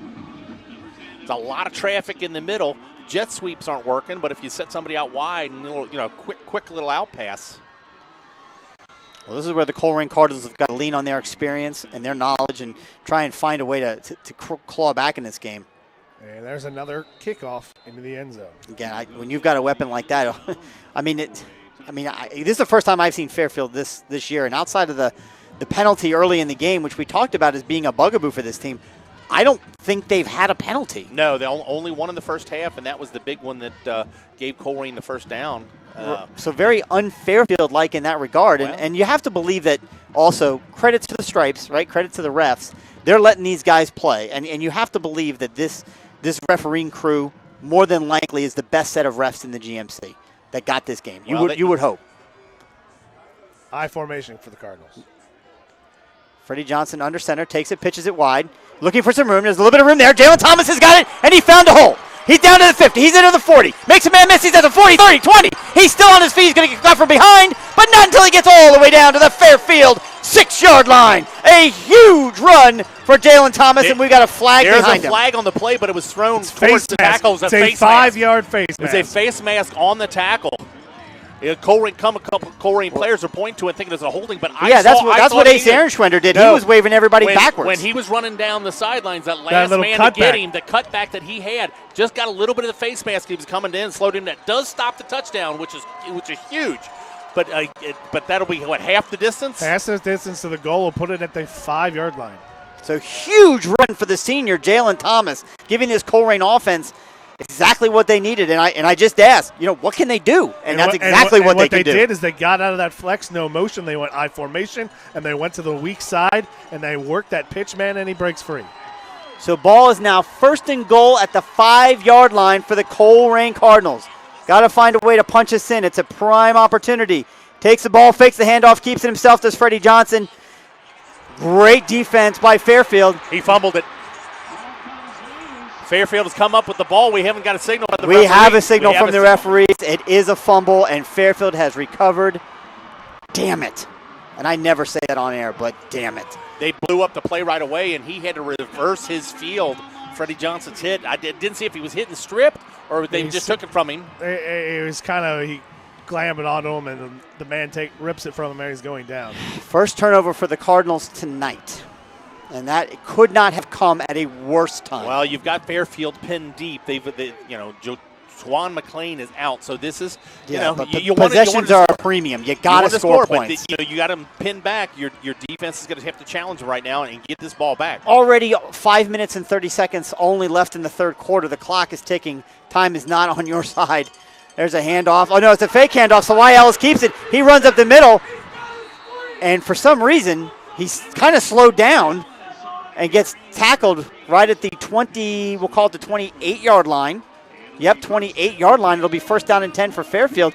Was it just me, or did it look like Sawaya Ellis it looked kind of like slowed he was down? thinking about sliding because he knew he was going to be caught. But what he did is he protected the ball right there when You're it went down. 6'3", 215 pounds. But deliver the hit. But there's no one in front of him. It's like that's what I mean. He was sensing the pressure coming from behind him. But yeah, exactly. It's just bizarre. I've never seen a guy get into the open that much. I mean, a great fake handoff, kept it himself, and got out of the shadow of their own goalpost now. Snap is back to Ellis. This time hands it across the middle and tackled in the backfield.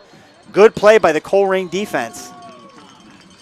See, point being, I mean, you're that close, and they don't have the most electric playmaker on their team in McLean in the game because he's injured. He's clearly more than likely not going to be coming back. You just got to take advantage of that. But you get over it. It's a fumble. It's done with. Now it's up to the defense to, as you said, Brian, slow them down and don't let them flip the field. You're only down a score. Your big defensive lineman, Malachi Sanders, checks in as a blocking tight end, one can assume, up front for the Indians. So second down, excuse me, Brandon, trying to second down and 11 on the scoreboard. I thought that was a yard loss on that play. So there's a sweep around to number 19. That's holding on the side, and there's the flag. So there's going to be a tackle for loss by the Colerain defense and tack on another 10 yards for holding. Yeah, without McLean up there, it seems like they want to go sideways with the plays. They've been effective in the jet sweep, but Colerain has made an adjustment right there. Blew up that play. There was Elijah Ford on the outside there. It was kind of. It was LT Johnson. Okay, you got the nose tackle getting out on the edge to help make that happen. I don't know if he was at nose tackle on that play. Fair enough. They've been rotating really based on formation. Who was the nose tackle and who was the. So it's a spot foul. Or are they talking about maybe? Well, because what they're discussing is it was a loss of about 4 yards. Do you take the down or the yardage, and they'll take the spot foul and make it instead of being about 3rd and 13, they'll make it 2nd and about 23. 2nd and 23. Yeah, absolutely. Pin him back further. I agree. Go ahead and take the penalty because without McLean, I mean, really, this kind of looks like a one-trick pony, right? It's really Sawaya Ellis and his ability to run the ball. Well, he did have a beautiful pass. Which, again, I would like to see them try to duplicate that. That was just a great play. I wouldn't want to see him duplicate that. No, I wouldn't want to see him do it. I said I'd like to see him try and duplicate it. That's a better way to say it. Excuse me. So second down and 25 officially on the scoreboard. And there's a tackle right there in the middle. And it's another big loss. Yep, down at the play. That's number 58, Dante Corleone. Yeah, the whistle is blown, and there's a Fairfield player running down the field with the ball, but he was already called down. Yeah.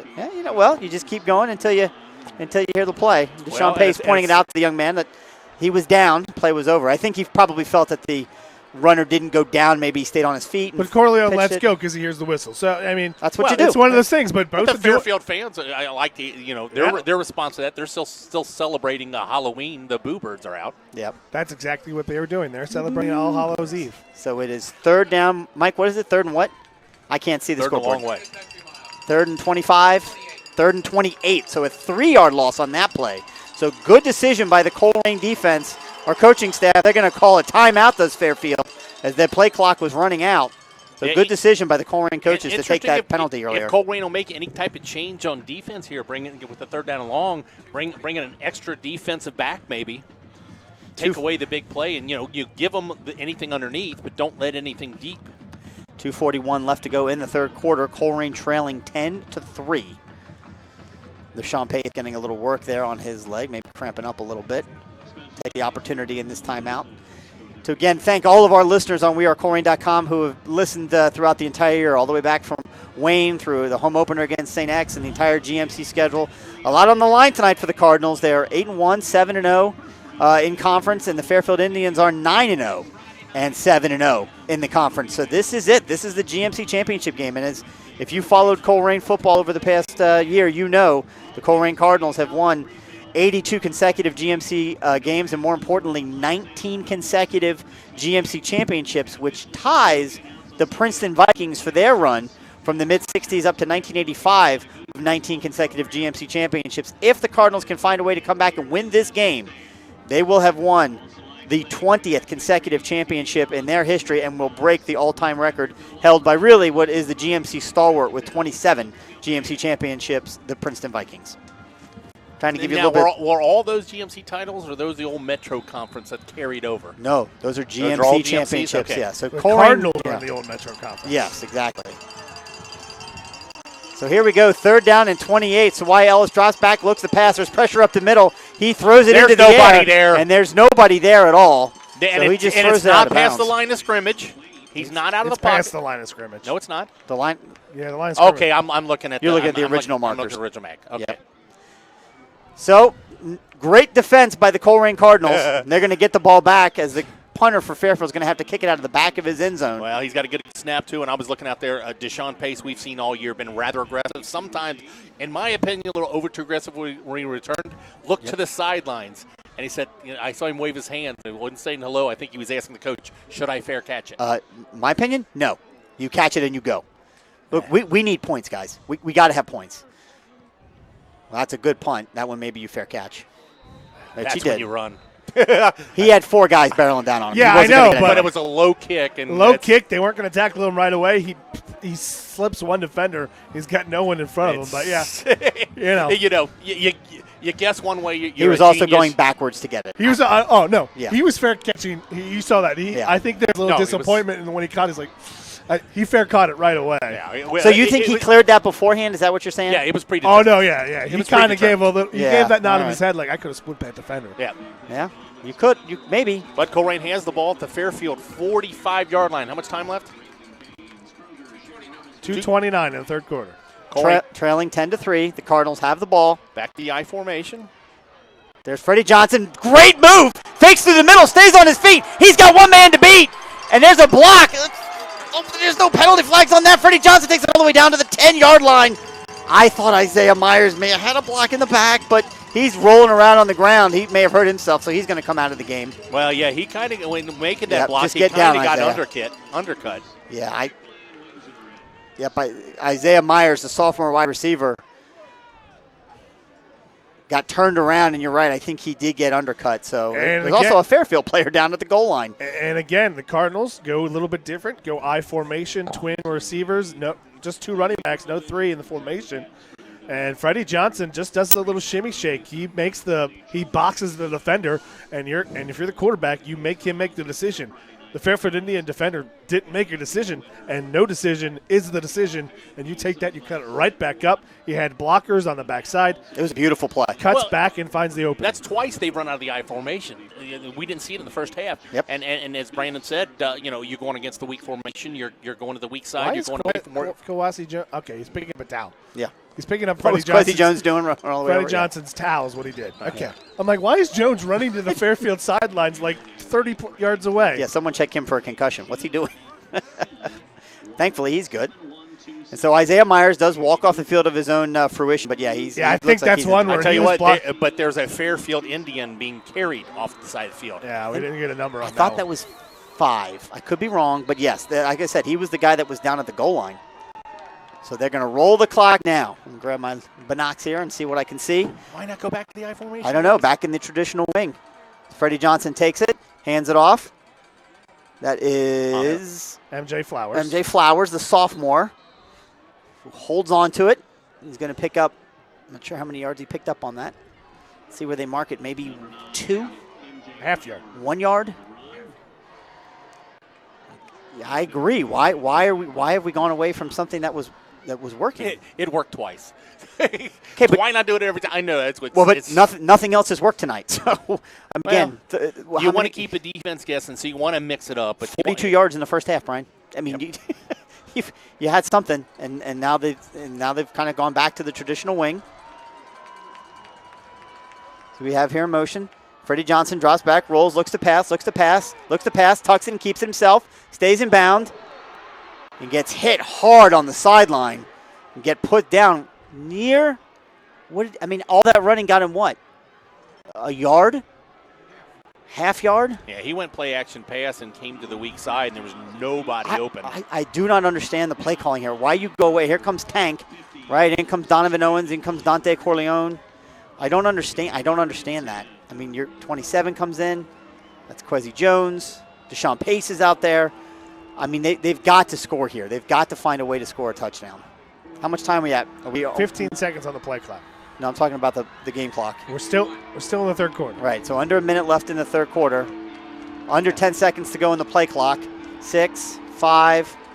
Now in the shotgun is Deshaun Pace, going to try and do something here. Jalen Thomas in motion, fakes the handoff to him. He keeps it, makes a man miss, and gets down inside the 5-yard line. I think he's got enough for a Cardinal first down. Enough for the first down. They're waving, and it's 1st and goal. So Deshaun Pace comes up hobbling but stays in the game, imploring for the next play call because he wants to go quickly. He's like, I need a sub. Well, no, wait a minute. It's 1st and goal. I'm going to stay in. Yeah. Keep feeding me the ball. So Deshaun Pace is in the Wildcat position at quarterback.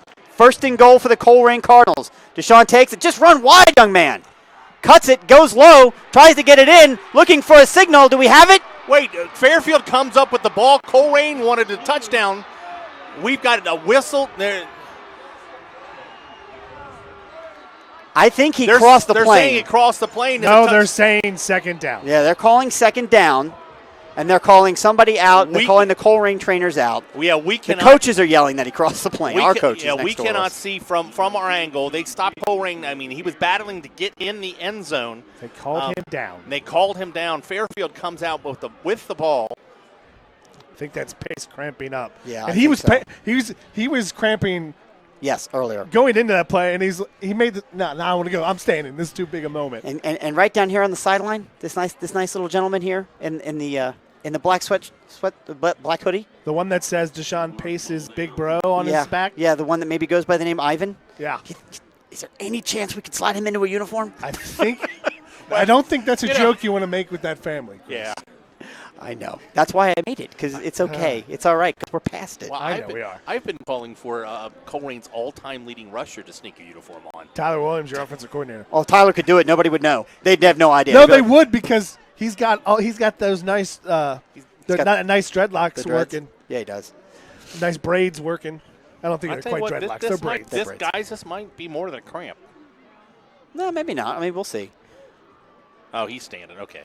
Yeah, that's a cramp. You can see him walking off, barely able to bend that leg. Either way, it'll be. How does that happen? It's 30 degrees outside. It's 2nd and goal.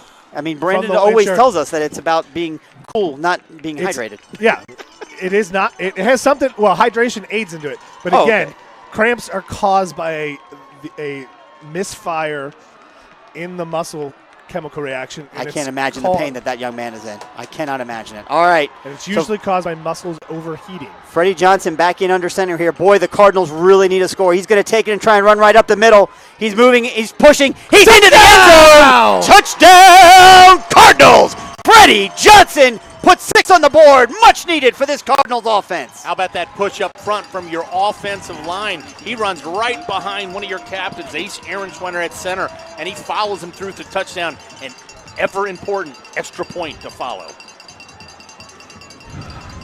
Sorry, how much time here we have left on the clock. I'm sorry. It's 5 seconds left on the clock in the third quarter. Sandusky the snap, Prather the hold, at the kick. Snap is back, Colwood is down, kick it. Good. And with 5 seconds to play in the third quarter, it's the Cardinals 10, Indians 10. Well, kind of interesting on that. I've seen on both kicks by Colerain. Fairfield is not putting any pressure on it. They're not coming from the inside or outside. They're just kind of almost like they're stopping, looking for a fake on that field goal.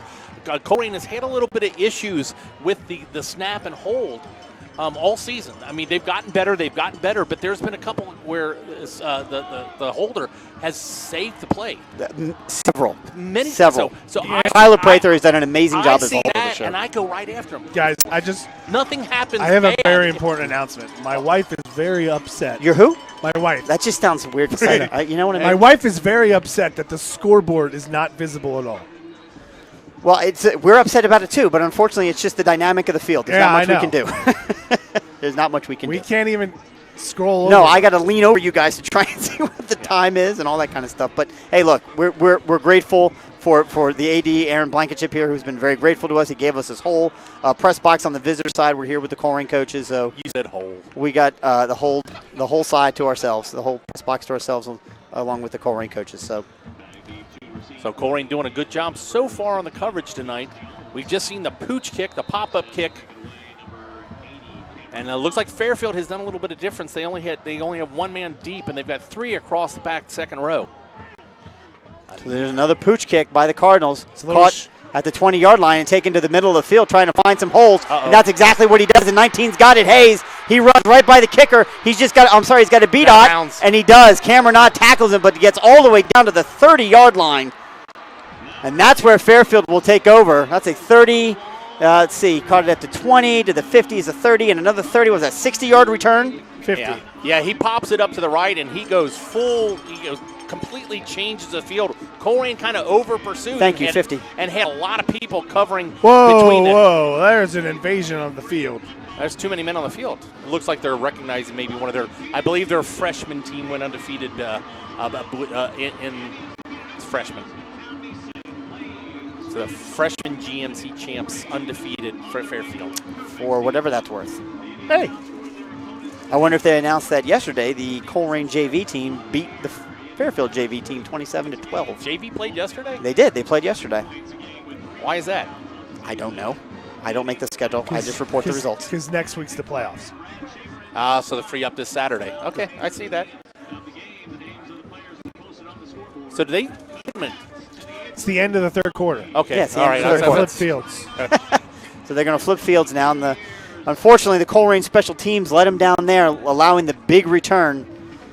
Again, I can only assume Cameron does not have the leg to get the ball in the end zone. I mean, the pooch kick worked great. Well, here's the Most thing. times, but- It's not just that he pooches it every time. He does it or it's not that he doesn't get to the end zone. It's that he does that same kick. I don't know why they don't kind of Mix it up. mix it up a We bit. saw him squib a couple in the last couple weeks, but yeah, if you consistently are kicking to the exact same spot, a team can game plan for that. So now Fairfield's got a first down and 10 at the Colerain 30-yard line. There's a handoff up the middle, or just say deep in the backfield. Going to pick up about 3 yards on that play. And kind of it's more than that. It's about 5. It kind of a mistake by the Fairfield front 7 resulted in about 3 or 4 extra yards, maybe even prevented a loss. Colerain jumped with the snap, but the backfield from Fairfield kind of on a delay. I don't think they were on the same snap count, and all the defenders kind of ran by the guy with the ball because they were already moving forward. Almost worked out kind of like a draw play. Well, yeah, with the timing. It was actually. It does look like it's about a 3-yard gain. So 2nd down and 7 on the scoreboard. It says 2nd and 7 on the scoreboard. It's about 2nd and 5 on the field. Snap is back. So Wyatt Ellis keeps it, runs up the middle. Parted. He's going to get it down to the 20 or very close to the 20. So it's going to be less. Oh, they're going to give him the first down. Yeah, he just needed the 20. He needed about the 21. 21. Yep. So he got that. So first down for the Indians. They're now 21 yards out from putting some more points on the board. In field goal range, and we've seen their kicker's got quite a leg. Yes, he does. And he didn't play the third quarter, but McLean is now back in the ball game for the Indians. He can't be 100%.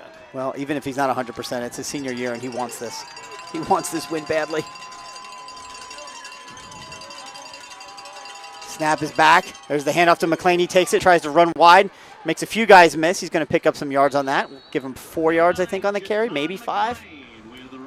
You know, I've seen that from him and a couple of the Fairfield runners. They're very patient behind the offensive line. The offensive line is not blowing away the defensive line from Colerain.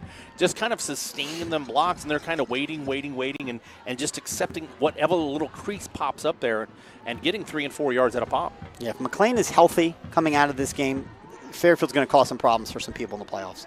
They're going to win. They're going to win a game or two. Hopefully, just one.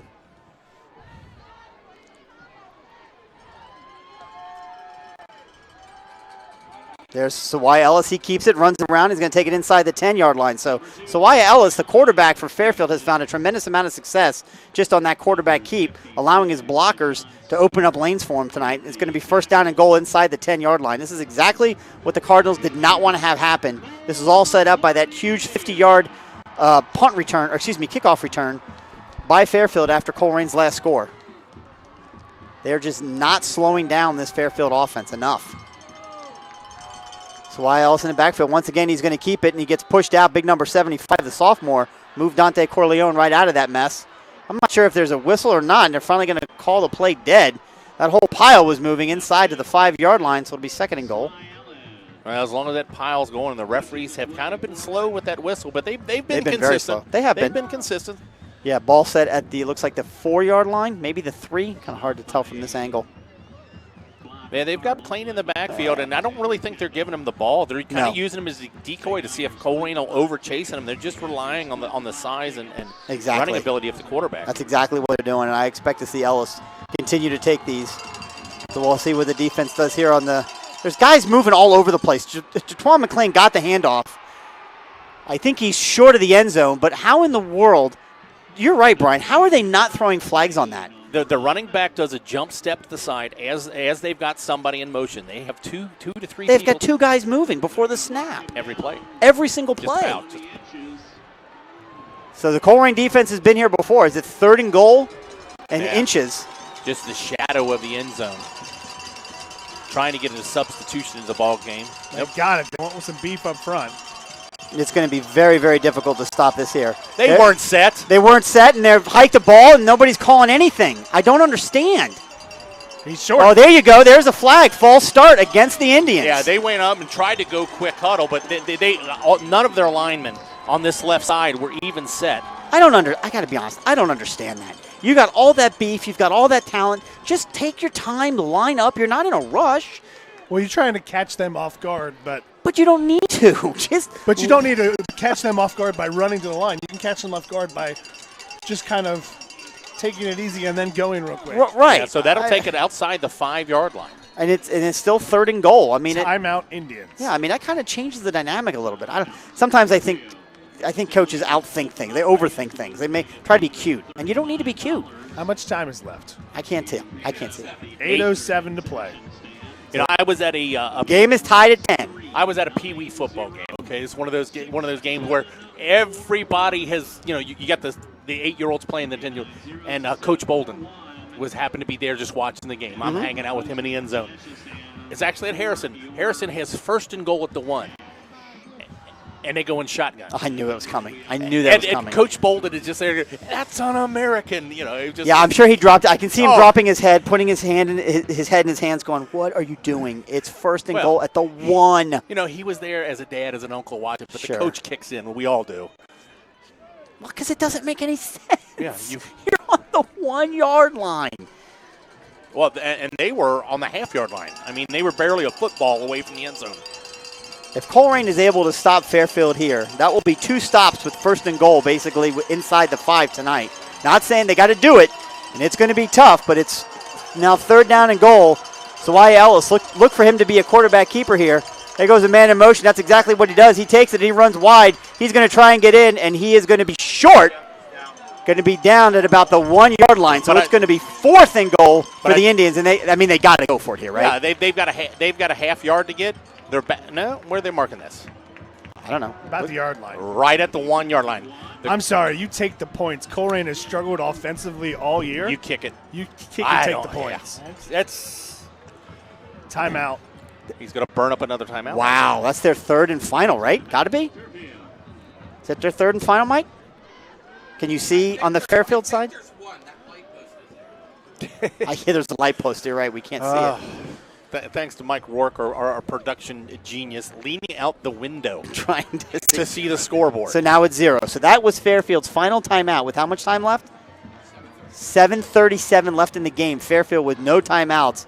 I mean, look, that tells me they're going for it, right? You don't call timeout here if you're not going for it. And I'll be honest with you, I agree with the play call. I agree with it. I think you go for it. I think you score a touchdown. If you get stopped, you've got Colerain on the half-yard line. Yeah, but I mean, it's exactly. It's and the way that the way their defense has played all night. I mean, why would you not do that?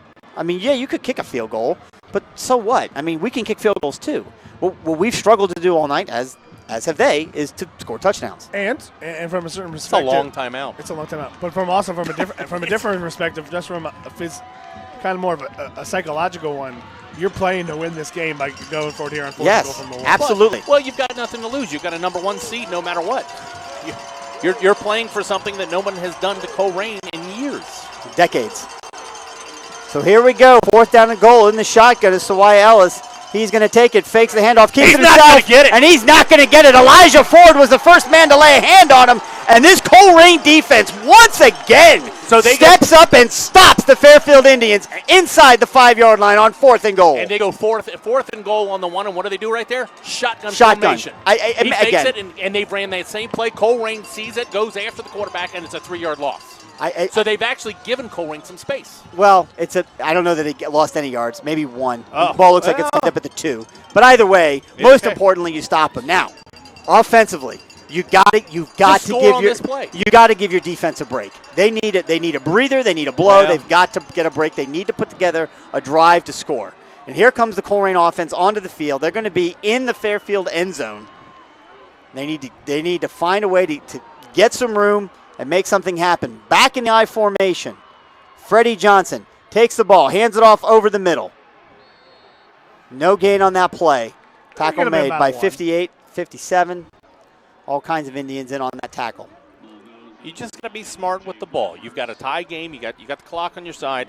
You'll play field position. Your Colerain just doesn't do any fancy. You don't want to make a pitch this deep. I mean, maybe it's time for a counter, but your counter can't be too deep. But you just need a little bit more room on this play to make the third down a little bit easier. And if you're Fairfield, you couldn't ask for a better spot. You're right in behind your student section right now of the Cardinals. Colerain does false motion, tries to draw them off sides. Fairfield does not go for it. 8 seconds on the play clock. Freddie Johnson under center, takes the ball, runs wide, keeps him trails, gets hit immediately. Got it out to about the 3-yard line, maybe the 4. I tell you what, I can't see here, but they're celebrating like it was a safety. It's not where he lands. I it's know. where his forward momentum. Okay, so that's what it was. Yeah. I can't. That's what they were celebrating. They thought because he got tackled in the end zone that it's a safety, and it's not. He took the ball out to about the 4-yard line, 3-yard line. But once again, 2 plays resulting in 1 yard. I mean, this offense is just not moving the ball.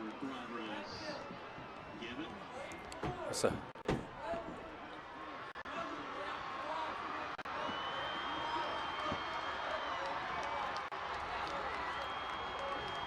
Huge play for the Cardinals on offense. Definitely don't want to turn it over here, but you got to find a way to get some yards. There's a run wide. Jalen Thomas has got it. Good pursuit, gets it out to about the 5-yard line, so he's going to be short of the first down, and the Cardinals are going to be forced to punt. It's just really, really hard to run on this defense. They're really, really good. Well, it's also really hard for anyone to run at their own 1-yard line, and you try to. Right. You're not going to have your full playbook at your own 1-yard line. You gotta. Right. There's only so much you can do, to your point. But I mean, it's just unfortunate because Fairfield's going to get the ball back now on the Colerain side of the field. Yeah, he does give a little bit more room for Sandusky, but with the snap, he's going to be kicking it right at the deep in his own end zone. This defense will take Fairfield deep into the playoffs. I mean, they're good. They're fast. They're athletic. They make tackles. So standing at the very back of the end zone is Lawson Sandusky. You would think Fairfield would send the house here, and they don't really.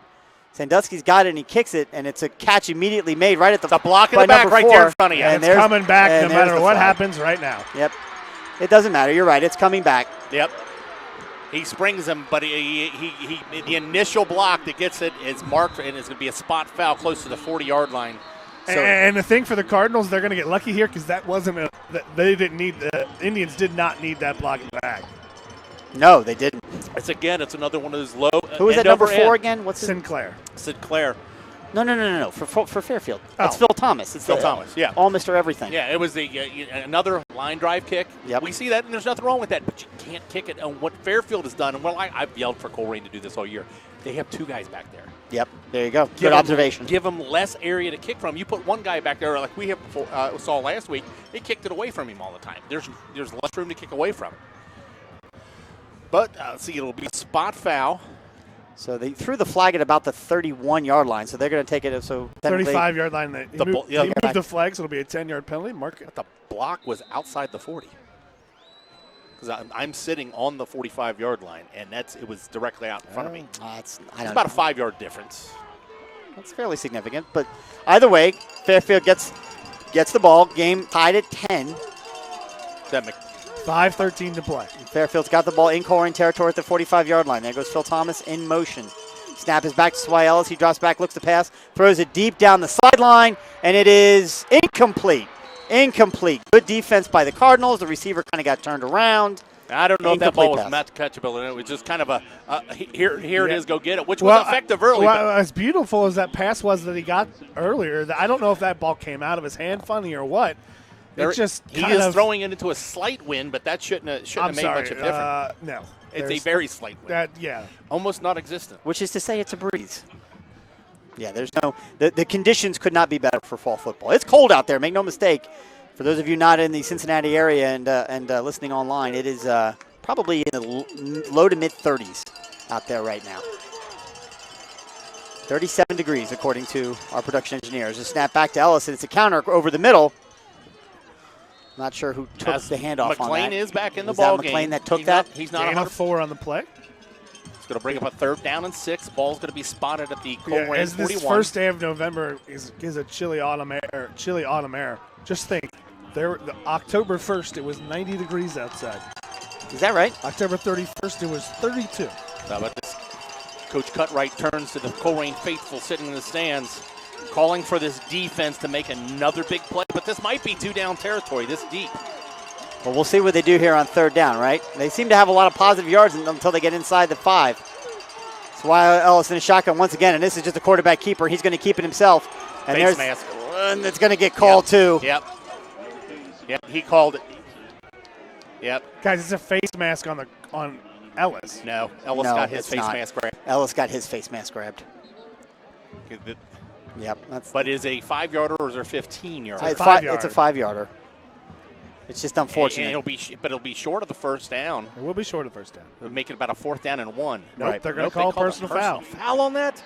He didn't tackle him by the helmet. It doesn't matter. It's the amount of contact. It's how much. Yeah. But I thought he let go. I mean, I saw he had his even if he hand lets on go, it, but then he let go. Yeah. Even if he lets go, if he kind of hinders or turns him around, and that's iffy.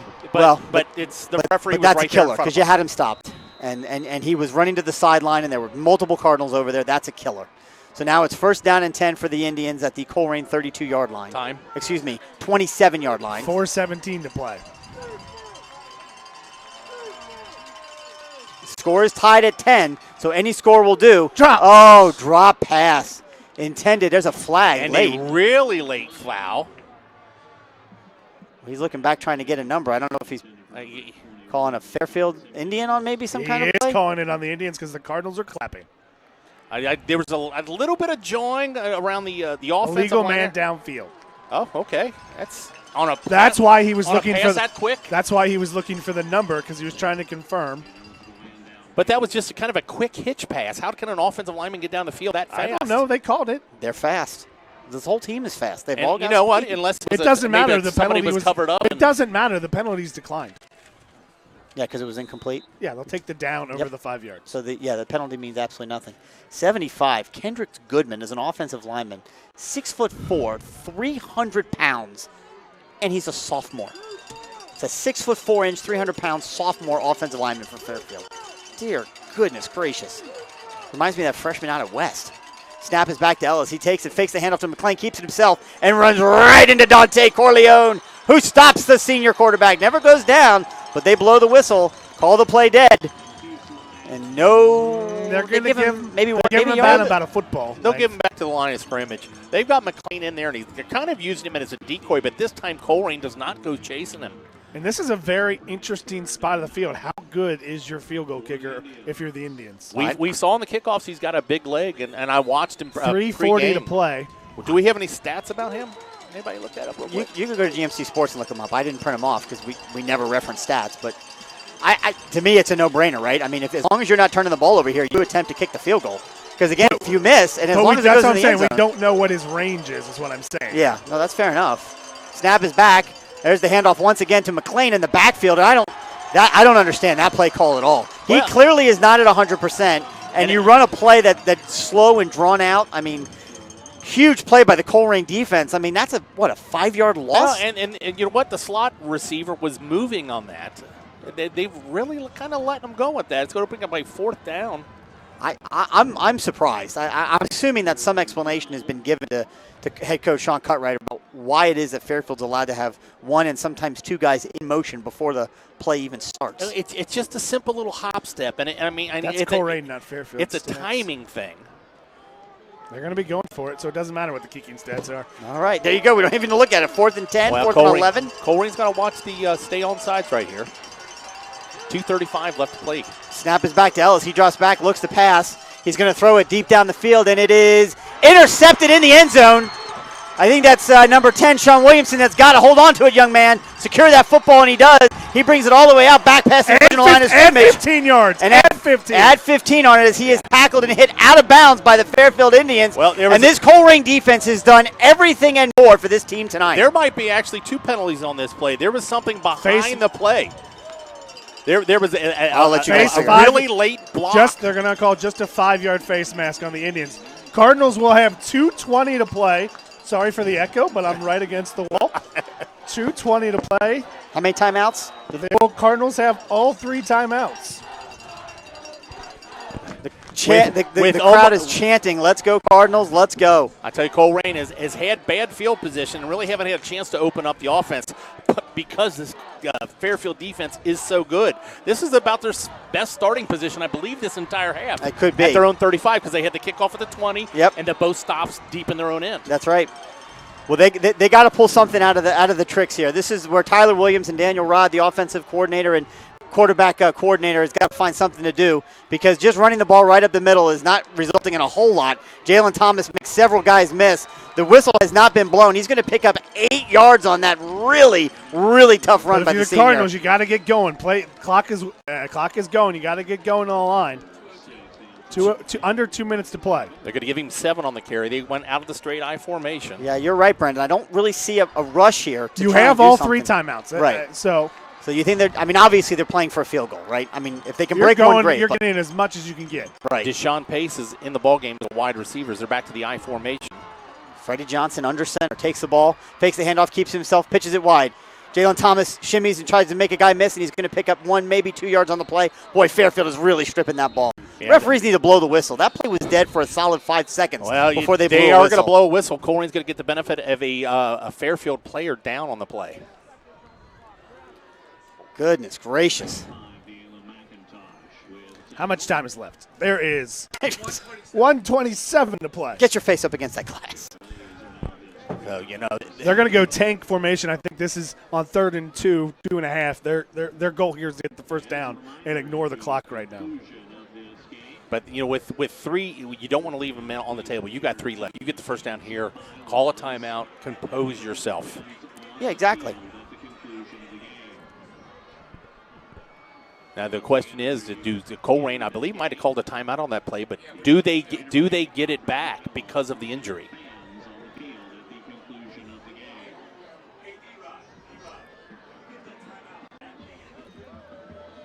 There was an injured player for Fairfield, so I mean that should not be a charge timeout to Colerain. Yeah, he's at the quarterback coordinator is asking the referee right now. Let's see if we can get an answer back as to whether or not we got it. So yeah, Colerain has brought in Tank. They've gone. It's kind of half tank. It's also a wildcat with Deshaun Pace.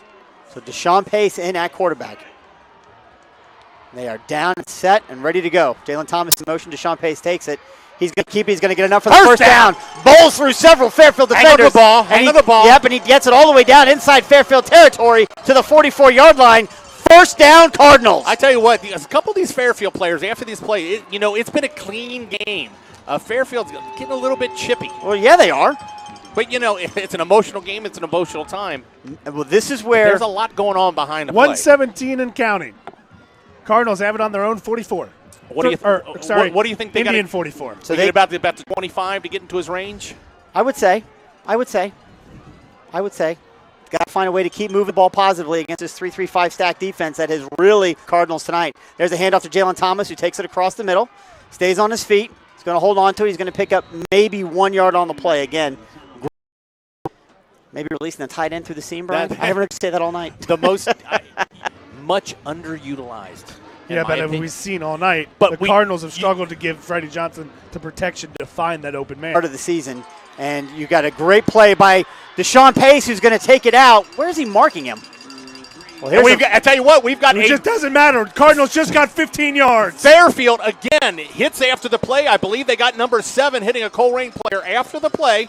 And Let's see what the play call is. Hold on. Let's see what the flag is. No. Dead ball. Personal foul. Unbelievable. First down, Colerain. This is the penalties that Fairfield fans have been driving themselves insane with all year. That is the third personal foul, 15-yard penalty against the Indians, and it will give the Cardinals a first down. And I said I've seen it all quarter. There's been a little bit happening after the play. Fairfield players just kind of continuing a block, continuing just throwing an offensive. What that was, play over, he throws the offensive lineman down. So where are they? What is going on? 36 seconds left. First down and 10 at the 22 with the timeout left. 27. 27. 27. 27. They do have a timeout. Score is tied at 10. No, 27. It's the 22-yard line, guys. No, you're right. No, you're right. You're You're both are right. My apologies. 22-yard line. In motion is Jalen Thomas. Freddie Johnson takes it, fakes the handoff, keeps it himself. Looks like he's just setting it up to get to the middle of the field. They want to give their kicker an opportunity. And unfortunately, the story from the Fairfield faithful tonight, if Colerain is able to find a way to win this game, is the penalties put them in a bad spot, and also having an injured Jerton McLean. I mean, you'll hear them say that this game was theirs, they were the better team, but unfortunately, you got to play with who you got out there. I mean, we don't have Michael Best. Would have liked to have had that linebacker in this game. There's a handoff once again to Jalen Thomas. He stays on his feet, and he gets inside the 20, and they're going to call a timeout immediately. Timeout, 1 Freddie second Johnson. left. So this is it. 1 second left in the game. The score is tied at 10, and the Cardinals are going to come out and attempt a game-winning field goal, a GMC championship clinching field goal. So Cameron Knott's going to come out here, and it's kind of interesting for a right-footed kicker. They've run that ball to the left hash. I don't know if he has a preference.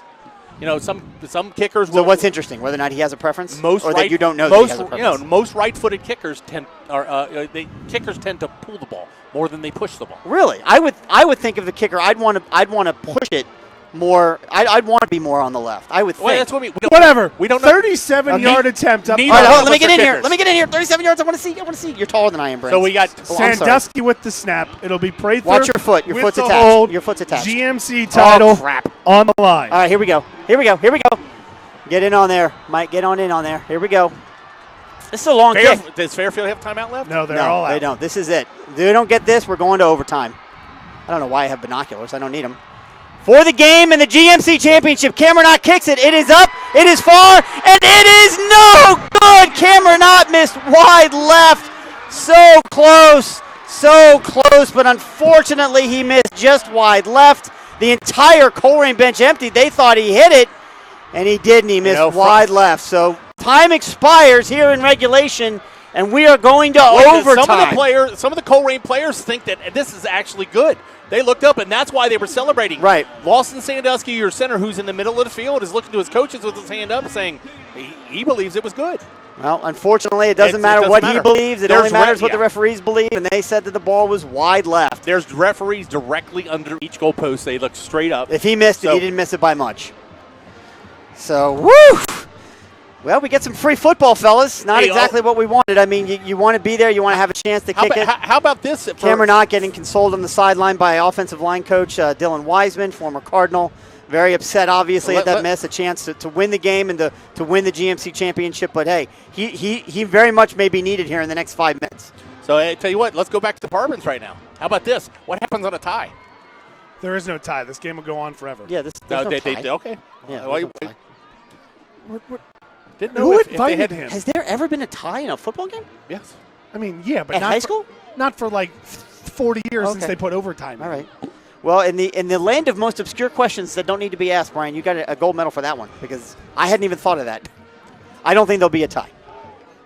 I think somebody's going to win this game, and I think it's obviously this the last time. Let's see if I can check my memory. The last time Colerain went to overtime against Lakota East, maybe like 3 or 4 years. 3 or 4 years ago at home. Yep. They ended up winning like 49-46 or something. 35-34. 35-34. I thought that was the Princeton score with Mike Daniels. It many was. years I don't ago. know if it was, but I know the Lakota It was East, it was like a 1 or 2 point game that we ended up beating. and Lakota I don't East. remember. I think they went for 2. Lakota East did, And and they missed didn't get it. And that's when they had that huge fullback that played for him. I don't remember his name, but yeah. So I mean, Colerain obviously not recently have any experience with overtime. It's not something you've had to do if you're a Colerain Cardinal, as they've really have dominated this conference for again the better part of really 20-plus years, and it's been an unprecedented run, one that, quite frankly, when it ends, and look, it's going to end. Colerain is not going to continue to win every game and every championship from here to eternity. They're going to lose, and it could be tonight, but, it's one that, honestly, is never going to be repeated. A kicker's life is one of the loneliest on there. You're a hero when you win. You're the GOAT when you lose. What I'm liking is a response of his teammates on the sidelines.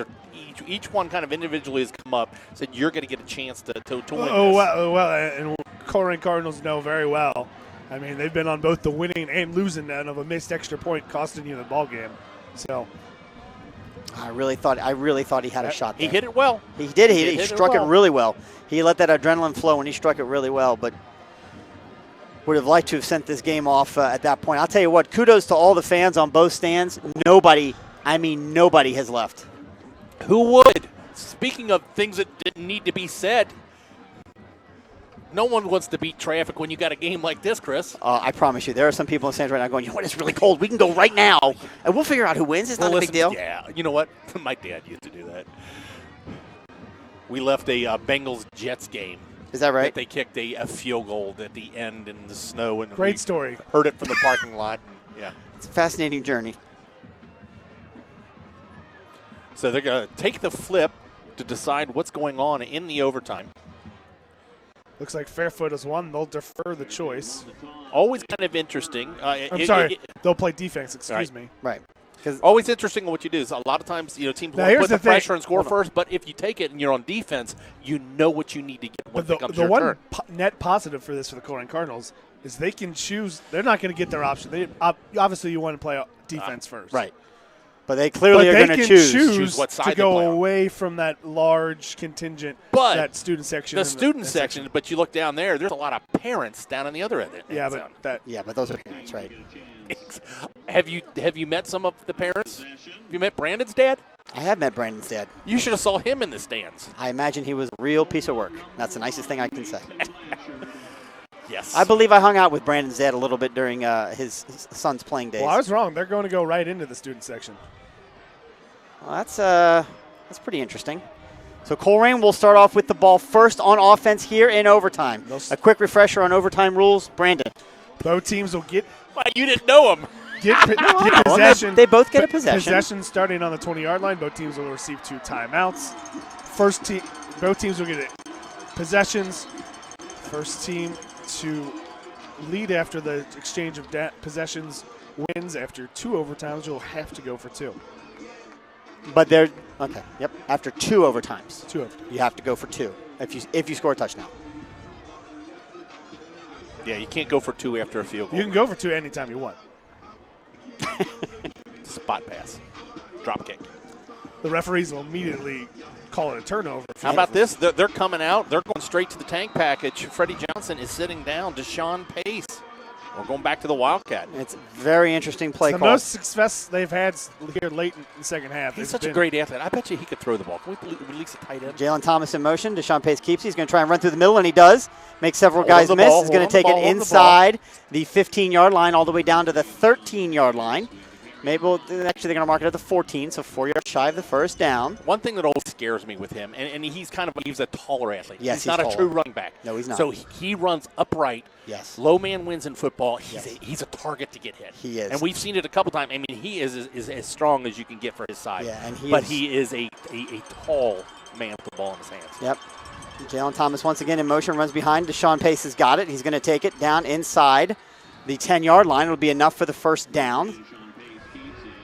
They're not doing anything fancy. They're just relying on this offensive line and going man-to-man, and it just snap between and go. They're really not going with Jalen Thomas, who's coming on. He's just going in motion almost for no reason. I mean, he's not even. Do you give a chance and give him the ball in this end? I honestly would like to see him try and pass the ball because Fairfield's not going to be ready for that. Honestly, you picked up a first down in 2 plays. Just keep plowing. Yeah, just keep running the ball. Okay. So Fairfield is completely loading the box with no expectation of anything other than that. Deshaun Pace takes it, cuts it up inside. He's going to get it down inside the 5-yard line. They're going to mark him, I think, right at the 5. So another 5-yard gain. Yeah, don't mix it up here. Yeah, just keep doing what you're doing. I mean, this is the success that Colerain's had. This is the way that Fairfield has had most of their success with their running quarterback. So your point being was what I said earlier, don't get cute. Just do what you're doing. Just run the ball. Except it was the opposite. We said don't get cute by using the Wildcat. Right. Well, we said don't get cute by don't running up to the line and try and do something funny. So Deshaun Pace has got it now. 2nd and goal. Ball at the 5-yard line. He's going to take it and once again run right up the middle. Lower his helmet. He's going to be close. He's going to be short. On the 1-yard line. He takes it down to the 1-yard line.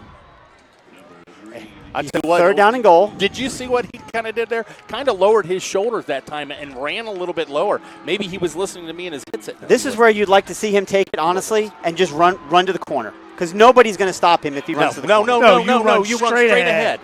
There's less room, so Fairfield will be closer to the line of scrimmage, but you go quarterback sneak. And there's a lot of movement up front. Both teams are pointing either way. That's against Fairfield. Which will only be half the distance, but that half the distance every half inch counts. So they're calling Deshaun Pace now in off the sideline. Hold on. They were maybe thinking about putting Freddie in for the quarterback sneak because he's used to taking the ball under center. Right. But you've got a little bit more power as long, we don't know if he's in practice. You assume he has taken some snaps under center. What are you looking at? 3rd and goal from the inch-yard line. So Deshaun Pace back in at quarterback. I tell you, you've got a man anchoring the line right up front. This offensive line is doing a job right now. You're one of your captains, Aaron Schwender, your senior. You're going to pick a side, and you're going right over top of him. So he's going to take it in a shotgun. He takes it, lowers his helmet. He's going to get, is he in? Let's see if they mark it. Touchdown! Cardinals! Deshaun Pace gets into the end zone and puts the Cardinals up 16-10 in overtime. Extra point pending.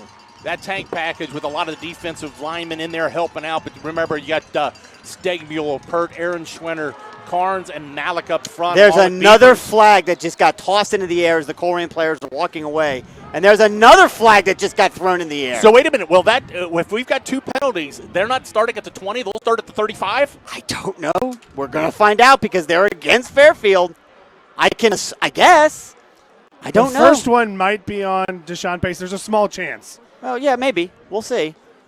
As that Jason Krause is all the way to the 10-yard line, wants an explanation. That would be 2 15-yard penalties. And what's that? So the first one was signaled as a 15-yard against Fairfield. That's their 4th and 5th, maybe. Nope. That is 2. That is 2 personal fouls against Fairfield. That is 2 15-yard penalties that should be ensued upon their kickoff. So instead of getting the ball at the 20, we'll see. They should be starting at the 50. I don't know how that rule applies. I don't either, but that's what I'm going to say. Because that would really, really be good for us. Oh, I'm not arguing with you. I just don't know the rule. Nor do I, but when has that ever stopped me before? Yeah, I was going to say, when has not knowing the rules stopped an argument? We live in a world where facts are only exactly. You don't have to be right to argue. Yeah, you don't. You don't even have to have facts to argue anymore, unfortunately. This has been, this is really, it will not. He just Cutright declines both penalties. What? So wait, because it would give him half it's the a distance. change. The possession will be a change. It's not like a kickoff where you technically still have the ball. So he's saying that those penalties mean nothing because it only would have moved us a half an inch closer or half the distance to the goal on the extra point attempt. All right, so Cameron, again, with an opportunity to put the extra point through and put the Cardinals up 7 here in overtime. Snap is back, hold is down. Kick is up, and it's blocked. It's blocked. Cameron catches it, but the play is dead at that point. So the Colerain Cardinals still lead with the touchdown, now up 16-10. I think the Colerain coaches are complaining that he leaped the center.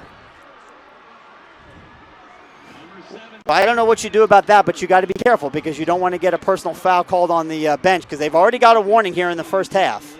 It's done now. You're not going to re-kick it. So there's no, you can yell and scream, right? But it doesn't matter. Dante Corleone is saying the same thing. I don't know the rule, Brendan. You can't jump over the You second. cannot? But that's one of those rules that's never called. Yeah, because you move over 6 inches and you're over the guard. You can't split the difference, but... I guess at any point they could drop the flag and say, okay, go ahead. But happen. Either way, that's not going to happen. So whether it was or wasn't, it doesn't matter. It's now 1st down and 10 for Fairfield, as they will start off with the ball at the 20-yard line. You know, what a script we got going here. This is unbelievable. We have a missed field goal at the end of regulation. We've got a blocked extra point. We got Colerain's defense looking to step up again. So Sawaya Ellis, the man for the night for the Fairfield Indians, takes it and hands it off to Jaton McLean, who runs wide and is trying to get enough for a first down. Not even close. He's going to pick up about 3 yards on the play. The tight end and the running back both went motion at the same time. They haven't called it on night. They haven't called it on. At least they've been consistently missing it. Neither one going forward, but they're both taking a sidestep exactly right before the snap. Brian The Cardinals Beavers, have relied on their defense here in the second half with 2 goal line stands. yeah, they've got to find a way to stop Fairfield here. They can find a way to get it in the end zone. It's likely over. What a great game, though. Sawaya Ellis in the shotgun takes the ball.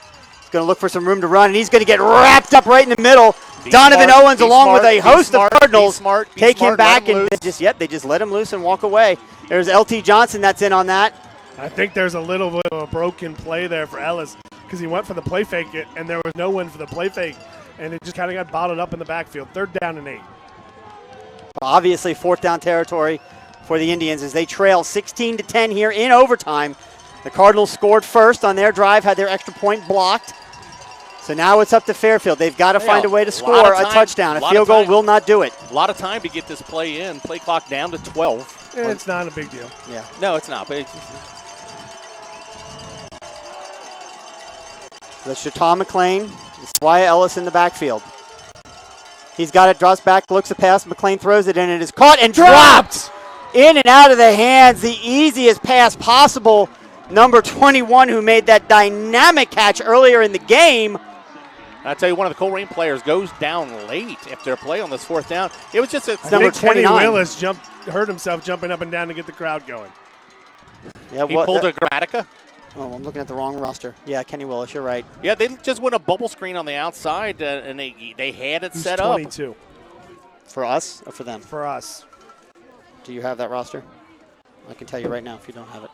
Number 22 for us is, who's going to get there first? Me, Devontae Kiner. So he was your starter for a large Beginning part of the year? season. Yeah, Yep. You'll have to step in here. Willis has had a fantastic game as a sophomore, but he is going to be out for this 4th down and 8. I saw him go down, and there was nobody around. I think he was jumping up to get the crowd going and kind of rolled his ankle. Let's hope it's an ankle. It looks like that's what they're testing, because I know all about medical tests on the field. No. I can't tell. Yeah, they're moving that thing at the bottom of his leg. I think it's foot. Yeah. I think he just came down and landed on it wrong. So here's the ball game, folks. Yeah, this is it. 4th down and 8 for Fairfield, trailing 16-10 to the Colerain Cardinals in overtime. They can get a first down. They need to get to the 10-yard line. 10-yard line gives them a first down. You're correct. So they need how many yards for that? 8 yards, we said? 4th and 8. Cardinal defense has been there on 4th down so many times tonight. I tell you what, they can't creep up too much to stop the quarterback run. They've run that fade a couple different times. We've seen it, and it's been successful. You've got a substitution in the ball game. You might go right at him. Actually, substitution even the other way. Pace is going to play the corner, not Kiner. They're going to drop. Well, how about this formation? There's nobody out here on Pace's side. So Sawaya Ellis for the game, 4th down and 8, takes the ball, drops back, looks to pass, tries to find some time. He's got something in his face. Incomplete! There are no flags on the field. Game is over. Hold on. Pass interference on the Cardinals. How do you call a pass interference on that play? And he now went we've up got for the ball. Now we've got a penalty on the sideline for Colerain. But your quarterback is down. You had a jump ball. Both guys have both right to the ball. Bang, bang play. That's a terrible call. I'm sorry. It's a terrible call. The ball was turned into the end zone, and the Colerain DB went up to get the ball. He didn't even have his hands on the wide receiver. But as they're talking about it, too, we've got to think about with the spot of the ball, there is I believe, a sideline penalty. It's a 10-yard penalty. No.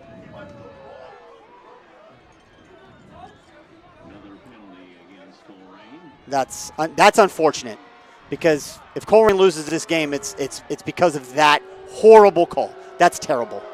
That's just terrible. You can't. That's just terrible. I feel bad for the kids. And it came awful late. Yeah, it did. It did because he had to think about it. That's going to give them a first down to the 9-yard line. Well, the Colerain defense has got to step up again, so it's going to be 1st and goal for Fairfield. This game was over. Again, another plot twist to this great game. You hate to see the referees kind of deciding the direction of the game, but you just can't. I mean, well, he must have seen something that convinced him that it was. Maybe it was something before the play. I'm looking at the ball as soon as it's going in, and all I saw was the DB go up and try and knock it down. So the defense has got to step up again. They did it before.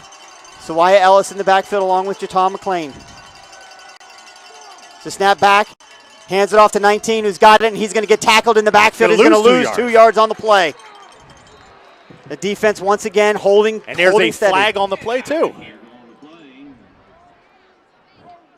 Is in the area of holding?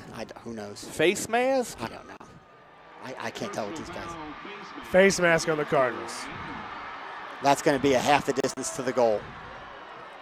So the ball was at the 12. It'll take it down to the 6. But more importantly for the Indians, it gives them another down.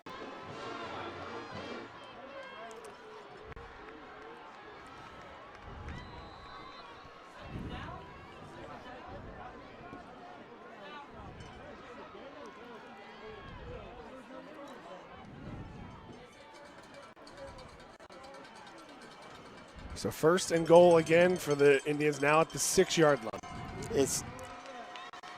The play clock is not even. Oh, there is no play clock here? No, it's running now. Now it's running. You're right, though. It had not run until just that moment. Well, this is just going to be a quarterback run. Yeah, I mean, there's no reason not to, right? I mean, why would you do anything else here? Sawaya Ellis in the shotgun once again as he's been. Snap is back, hands the ball off to McLean. He tries to take it across the middle. I don't know that he's got any yards at all. Maybe 1? Yeah, he's going to take it to the 5. So 2nd down and goal at the 5 now. Nope, going to mark it at the 6. Well, they're marking it at the 6. Good call, so no gain on that play. I honestly, I don't know what you expect McLean to do. I mean, he's clearly not at full speed. Well, and you run the risk of him really hurting himself. His big burst right there through the line, that first step quickness is gone. It's gone. That's his weapon. But, right. He's still I mean, you have aspirations to win in the playoffs, which they're going to be. But you know what? Playoffs mean nothing to Fairfield right now. This is the bit knockoff Colerain. I guess. I mean, you're right. I can understand it. Nobody's done it in 20 years, so it's a big deal for them. Ellis has got it, fakes the handoff. He's going to take it right up the middle, lower his shoulder, and he's going to get down to, about the 4. They're marking him at the 5. Yeah, his knee must have been down before he got just inside the 5 at the 4. So now it's 3rd down and goal at the 5-yard line. And so when does Fairfield do the play, right? They got to do something different than what they're doing. When do they pass? When do they do a naked boot? When do they do something? They've been very successful, just like Colerain is with the quarterback run. Colerain just playing a little bit better defense right now. Right. But with 3rd down or here, this is a time where you're going to throw something different. If this is 4th down, you're running a normal play. But this is something where you kind of can get a little bit of creative. Right, so 2 wide receivers split out wide to the left.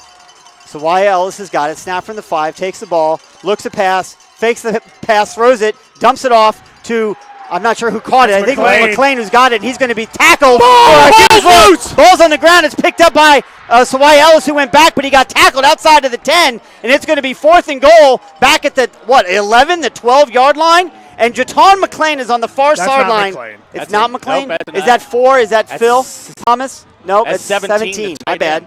That's the tight end. Okay. Wow, I tell you what, Colerain could have ended that by covering that fumble, and Fairfield does a great job to pick it back up. That ball was past the 20-yard line, wasn't it? Great job again. That was Sean Williamson making the tackle on open field. Holds up McLean. I thought normal McLean breaks the tackle and he's getting the play at the goal line. Right. But not there. So we'll get a timeout, Fairfield, on 4th down. You know what? Goal. You pretty much know that they're throwing the ball. They're not going to do anything. Of course they're going to throw the ball. So is Colerain going to maybe throw in a dime package right here, bringing an extra defensive back? I don't know. Game reset. It is 4th down and goal at the 13-yard line for the Fairfield Indians. They currently trail in overtime to the Colerain Cardinals 16-10. They're down 16-10. Colerain scored a touchdown on their first possession of the overtime. The extra point was blocked. and as a result, the Cardinals are only up 6. Cardinals stopped the Indians on 4th down and long, but a pass interference was called and extended the play here to goal to go. And the Indians have actually had 4 previous attempts. The penalty on 1st down gave them an extra down, but now it's 4th and goal from the 2. How many plays has Fairfield had 12. inside the Colerain 5 on either side of the field? In the first half, Colerain's defense has stepped up, but no better time to step up now. The crazy thing, it's only 9:30. All right, well, this is it, right? 4th down. Again, assuming there isn't, some kind of late penalty. Watch the wheel. Oh, God. Sawai Ellis takes it, drops back, looks a pass, throws it into the end zone, and it is incomplete! Incomplete! The Colerain Cardinals are your 2019 GMC champions for the 20th consecutive year. 83 GMC wins in a row, and we move on to the playoffs with a 9-1 record, spoiling the undefeated season of the Fairfield Indians. You could not have asked for a more emotional, a more absolutely thrilling football game, and my God, what can you say about the defense of the Colerain? 20 straight! 20 straight! Okay, I don't know what he yelled, but I'm kind of scared. 20 straight! Oh, 20 straight. 20 straight. Never been done in the history of the Greater Miami Conference, breaking the long-standing record of the Princeton Vikings, who from 1964 to 1985 won 19 consecutive GMC championships.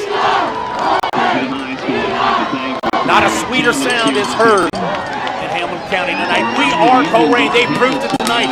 Battle-tested. This team was beat up. This team, Brandon is pumped, man. I'm going to tell you right now. At least 15 to 20 plays inside the 5-yard line in the first half and stopping them to a field goal, stopping them here on goal line stance right here. Colerain showed why they are Colerain tonight, and we heard it from the crowd. We are Colerain.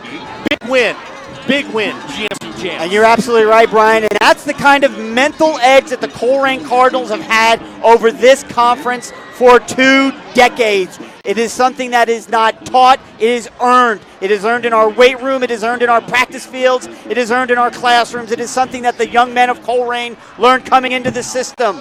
When you are a Colerain Carter, you will outwork and you will outlast your opponents. That's just the way it is, and that's exactly what this Cardinal team, who, to be fair, man-to-man, probably does not match up very well against this Fairfield team, but what they maybe lacked in size, maybe what they lacked in speed, they excelled in at heart and perseverance, and that's why they are the 2019 GMC champions. For the 20th consecutive time. Woo! So that's exhausting. So we hope all of you have enjoyed tonight's broadcast. We're going to let you go to celebrate in whatever way you'd like to celebrate. Just as a reminder, the Colerain Cardinals will be home next week to start off the playoffs. Opponent to be determined. But for Brian, it'll be for Lakota West. But Brandon, it's the last. I'm going to give you guys kind of last comments here. Brandon, anything on your end that you want to add? 20 straight. 20 straight. Brian, anything from you? We are. It's that simple. Colerain. 20 straight. Thank you all for tuning in. Tune again in next week where the Colerain Cardinals start their playoff hunt at home against opponent TBD. This is Chris Himonitis from WeAreColerain.com.